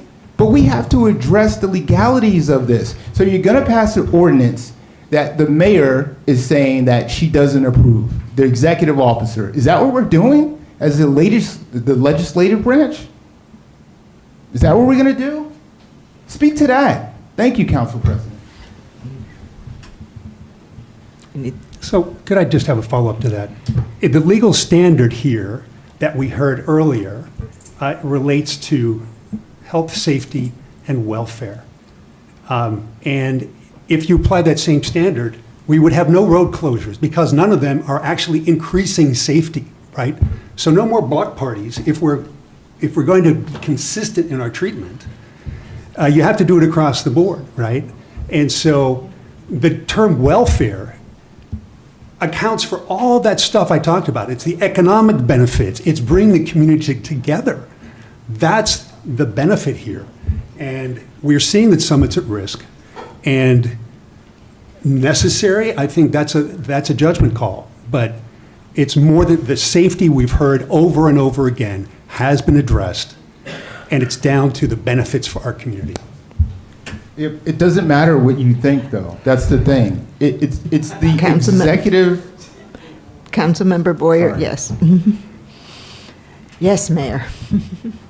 In response to Councilman Crisafulli's comment about block parties and things like that, is this statute, this refers to road closures over a certain duration, is that correct? City Solicitor? So the requirement for the certification of the engineer is for road closures over 48 hours, and same thing with the DOT approval. Okay, so it's a different conversation. Just wanted to be clear. And I also have some other things to say, so if I may. I will try to not say the same thing over and over again. Thank you. But I do want to say that I have suggested alternatives that wouldn't require closing a main thoroughfare to achieve the stated goals, which I think we can all agree are wonderful. Bring people together, drive foot traffic to downtown, create a vibe. I'm all about a vibe. I like partying, whatever. I want to be out there. I'm a people person.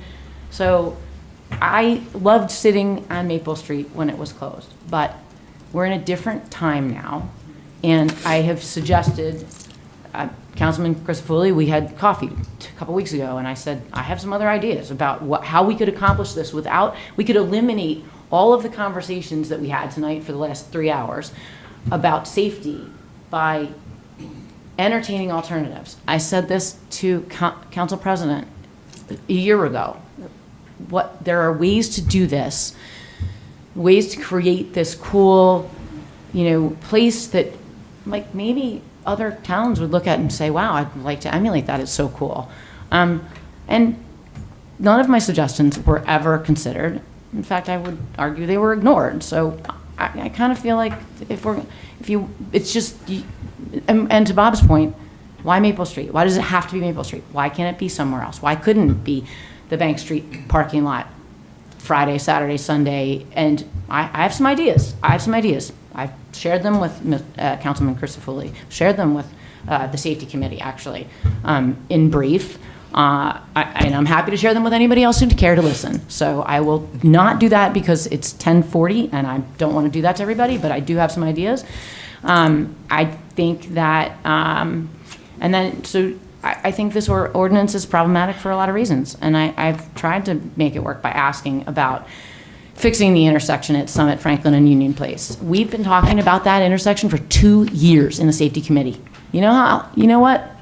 The engineer 2 days ago gave us an idea that would have to be approved by the committee, approved by the county, and it might not solve all the problems. And by the way, we won't have been able to try it out before June to say that it made a difference or not. And I'd rather not assume that it's going to work. I'd rather see that it's implemented and see the effects. I'm a scientist. And I do think we need more work on traffic flow and addressing what the possible impacts are to pedestrians. Because I heard what Councilwoman La Saracena said about if we draw all the pedestrians to Maple Street, nobody will cross at Summit, Union, and Franklin.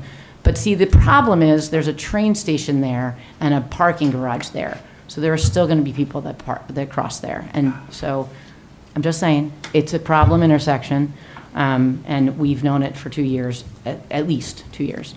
I wish the traffic engineer was here because I would have asked. There's something called a pedestrian conflict analysis, which ChatGPT told me about. I don't know what that even means, except for that it suggests that instead of looking at traffic flow of vehicular traffic, it looks at impacts on how the diversion of traffic would impact near misses and pedestrian safety. And I hear a lot about pedestrian safety. I spend a lot of hours talking to people about pedestrian safety, and I field a lot of concerns from the community about pedestrian safety. And so I think that is something that we haven't heard addressed, and I don't think that it's really something that it's trial and error. We should have better data about this.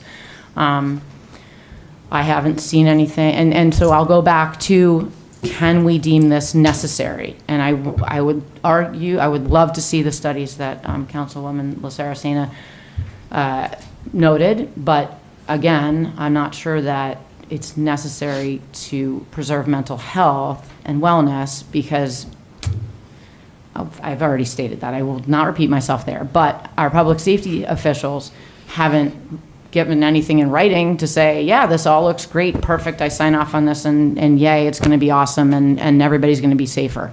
And they won't say that. They won't say it's safer. They say they can do their jobs because that's what they do. They work in a dynamic environment. I've heard it. I understand that. But I think we're putting our residents in a place that's not necessary. And look, again, if council has data, if public safety officials have data to say that this is necessary for the public safety, health, and welfare of our community, I'm open to listening. I want to hear it. I want to see it, but I haven't seen it. I really wish that council would table this ordinance and revisit the conversation to see how we could accommodate the desire for outdoor dining and open gathering space uptown, you're welcome, Bob, legally and safely. And I also would like to echo former Councilwoman Hamlet's comment about having the planning board opine as we go into the master plan, skinny re-exam or redo the master plan. I think placemaking should be a part of this, and I think that that's a great opportunity to get public feedback and public comment, because that's what we did last time we did the master plan.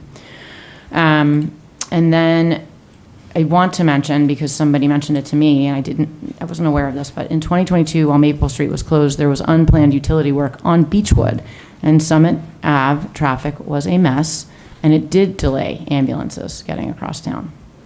And then I know somebody mentioned the irony of insisting on cameras for kids playing sports, but under adult supervision, but not for adults drinking alcohol outdoors, sort of hard to ignore.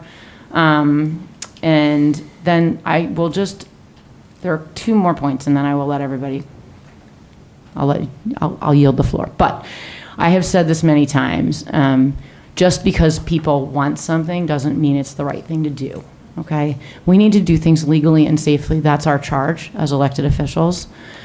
And parenting is hard. Sometimes you have to say no, even though you want to do the thing, okay? So I have done this many times. I got 4 kids. I've said no a lot of times, even though I wanted to do the thing. I just think we have to keep people safe. We have to do things legally, and I don't think that we've done enough homework. I don't think enough homework has been done around this, and I would hate to put the city at risk by barreling forward without the necessary supporting studies and documentation. And it sounds as if there will be lawsuits if it passes. So, and then lastly, I just want to make sure that, two things. One, on the record, I want to say, I want to understand if this does go through and somehow you guys figure out a way to go around me and whatever, or not even go around me, but just get it done. What happens to the non-restaurant tables and who's enforcing, how do we enforce alcohol or not allow alcohol there because they don't have an alcohol license and you can't drink in public? Something that needs to be addressed. And then lastly, I've said this to almost everybody sitting on this dais, and I think it's really, really important to me that if we do this, if this street gets closed this season, because we're talking just about this summer, and I heard that, and I appreciate that, I go back to my scientist background, and I will say outcomes are important, and I've said it to each of you. I implore you to have this conversation now before the first table goes out there. What are we measuring? Are we measuring pedestrian safety, and how? Are we measuring successful in businesses? How? Are we measuring foot traffic? How? Tell me how we're going to evaluate this road closure and honestly tell the people next year when we have the same conversation that this was a success. Thank you. Thank you. I'm 2 seconds. I'll time it. All right, 60 seconds. I just want to thank Dan for clearing the record and letting everybody know he wasn't trying to impugn my character, because when he seemed to accuse me of making Aaron quit and then in the next breath accused Republicans of taking payoffs to stop outdoor dining, I wasn't sure. But thank you for clearing the record on that. We're done. Thanks, Bob. There was a question that was from a member of the public that wasn't addressed about the pop-up shops, and I know a number of stores that are not on Maple Street have expressed an interest, and that is something certainly we'd like to bring into it. I also, very briefly, I'm sorry, want to add we're blessed with 3 years of data and history of successful Maple Street closures, and that includes at least 1 year with unsuccessful closures elsewhere in downtown. I know as Banks, there was an attempt to do something similar on the Bank Street parking lot, and nobody came. It's very difficult for restaurants to serve more than a few feet beyond their doors. It's tough on the kitchen, it's tough on the waitstaff, and nobody was using it there. I have ideas. Okay, well, but with all of that, I'm going to close this hearing, and let's call the roll. All right, I'm sorry, I apologize. I'm closing the hearing, and it's back to Councilmember Crisafulli. Madam I have to Clerk, read the ordinance. Would you please read the title of the ordinance? Thank you. I'm losing it, it's late. So are we. Okay, ordinance number 26-3380, an ordinance authorizing the temporary closure of Maple Street pursuant to NJSA 40:67-16.9 in the city of Summit, County of Union, New Jersey. Thank you, Councilmember Crisafulli. Thank you, Council President. Having closed the hearing on ordinance 26-3380 just moments ago, I move this ordinance for final adoption. Second. Okay, now, Madam Clerk, would you read the roll? Mr. Boyer? Clear separation of duties and powers opens the city to liability. You all know it. You've all been counseled by our legal counsel, and I am against this. Nay. Mr. Crisafulli? Aye. Ms. Kalmanson? Aye. Ms. Landman? Aye. Mr. Pulowski? Nay. Council President Toth? Aye. 4-2. Yes. And I know it's late, but and we still have some business to go, but unlike my predecessor, I can't sit here for 5 hours. I need to call a 5-minute break.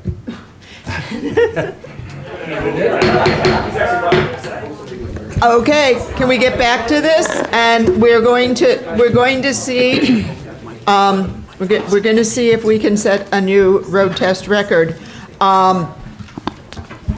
City solicitor informs me that if a council member makes a motion, we can bundle every single resolution together unless somebody wants one pulled out. So moved. Second. Okay. Look at us all agreeing. We agree on almost everything. Totally kidding. Okay, all in favor? Aye. Any opposed? Okay. That means it is time for Okay. Council President, you should have probably given the opportunity. to Oh, count. yes, okay, I am so sorry. Yes, the public, is there anyone who would have said something about one of the resolutions? I'm so sorry. I am so sorry, Bonnie Bonnie. Morrison, Rotary Drive. Now, going through here, a lot of these were based on closed session discussions. Mm-hmm. Can we get a little more background on what exactly has just happened? Let's see, like HPC. Okay. I can speak to the finance ones.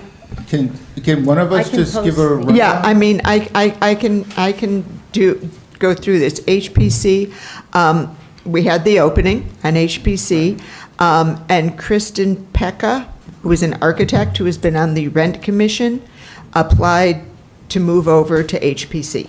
So she's been moved over as second alternate, and the others have moved up. Okay. What about the parking lot for St. Teresa's as well as the funeral home? I can speak to that. Thank if you. you don't mind. There's an agreement with the funeral home lot. There was a land swap that previously occurred related to the firehouse property, and this agreement is to clear up language as to the use of those spots for the funeral home during construction and a lot line, just clarification. Okay. With respect to St. Teresa's, same thing. There was a prior agreement with St. Teresa's regarding the loading area on I forget the name of the Chestnut Street lot that's now closed. And same thing, based on the MBC zone, there are some preserved loading spaces that have to be dedicated to St. Teresa's, and that's what this agreement was about. Okay. And the technical review subcommittee appointing members, are those members public knowledge, or can they be? So this was also related to the MBC zone ordinance. There's a requirement that any development in that zone has to go through this special subcommittee created by the council. It's basically all the members of a regular planning board technical review committee, plus the mayor, councilwoman La Saracena, and there's going to be a citizen architect that was appointed. And I think that's, yeah, everyone else is standard TRC members. Okay. Okay, I don't see any. All of these will be attached to the minutes, but I can appreciate you're not wanting to wait. For a couple of weeks? Yes, we know. Till after the next meeting? Okay. No, Great. Well, you're making sure we actually know what we're voting on, and we appreciate that. Thank you. Okay. Oh, Mr. Bennett. Yeah, Jim Bennett, 38 Fairview Avenue. Is it premature to ask on what the status is on the closing of the sale of the firehouse property? I could just say that we're still in negotiations with the contract purchaser, and there's been continued discussion and progress. Thank you. Yep.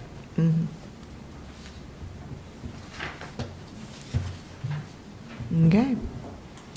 Oh, good. Then I guess we get to move on to public comment. I don't think we voted in favor. Or Oh, did we? Okay. I don't Oh, think then we so. go back to the Yeah. vote on, Yeah. and actually, Can we just do another motion? Yes, yes. Let us do another motion and technically, I suppose I should ask that we pull the agreement with St. Teresa's because I should not be voting on that. You technically, well, when we vote, you'll say you abstain to that one. Okay. Yeah. Okay, so can we get the motion again? We're getting a little punchy here. Motion to approve the consent agenda? Okay, Second. okay. Do we have any council member comments? Okay, let's try again. All in favor? Aye. Except, any opposed? Okay, and I did abstain on the St. Teresa's one. So the consent agenda passes. Yay. Now we're on public comment. And you all win awards for still being here. No. Okay, do we have council member comments? I do. Yes. Thank you, Council Council member President. This will be quick. I just wanted to address some of the social media activity over the past 2 weeks. It pretty much spiraled out of control and got weird. Misinformation was spreading like wildfire, especially about Tatlock lights. My favorite are the posts calling for us to turn on the lights, and so I want to clarify this on the record. In case anyone is unclear, a bipartisan council majority is working towards just that. If we could turn on the lights, we would, but there is no electricity running to them yet. And as of today, I do not know when JCP&L will make that happen. We are putting city resources on this effort. The contractor's working on the electrical. The police are working on the cameras. The city attorneys are working on the litigation. It is a group effort, and we are working towards that. And to get ahead of the next round of social media chatter, if the electricity isn't turned on before Memorial Day, the lights won't be used until almost Labor Day, per last year's council's ordinance passed in December. So while I don't know for sure, realistically, we are probably not using the Tatlock lights until the fall sports season. So I just want to be on the record so that we all have that information. If you hear a rumor or you are confused and you want the facts, please just ask us. If you're upset about something, please just let us know. You can email any one of us. It's our first initial, last name @cityofsummit.org. So now that we've cleared that up, hopefully, I do want to confirm some other rumors. As you heard earlier, the dog park, the pop-up dog park is back on the Village Green. The next phase of the Tatlock Playground renovation is happening right now, and we expect it to be done in time for Memorial Day weekend. Parking issues near Manley Court Apartments are being discussed in a meeting with city staff tomorrow. Tulip is scheduled to be repaved this year. We are getting a new fire truck and new police patrol vehicles this year, and there's much more great stuff coming soon. Thank you. Thank you. Yeah. Council President, real quick. Okay. Thank you to everyone who donated and sponsored for the Soul Prom. I thought it was absolutely amazing. I didn't go because it was all women. But I dropped some people off though. Shout out to my wife for going into town and getting donations from like Square Pizza and the Silver Lining and what is Donna's Sweet Nothings. Shantae did a good job.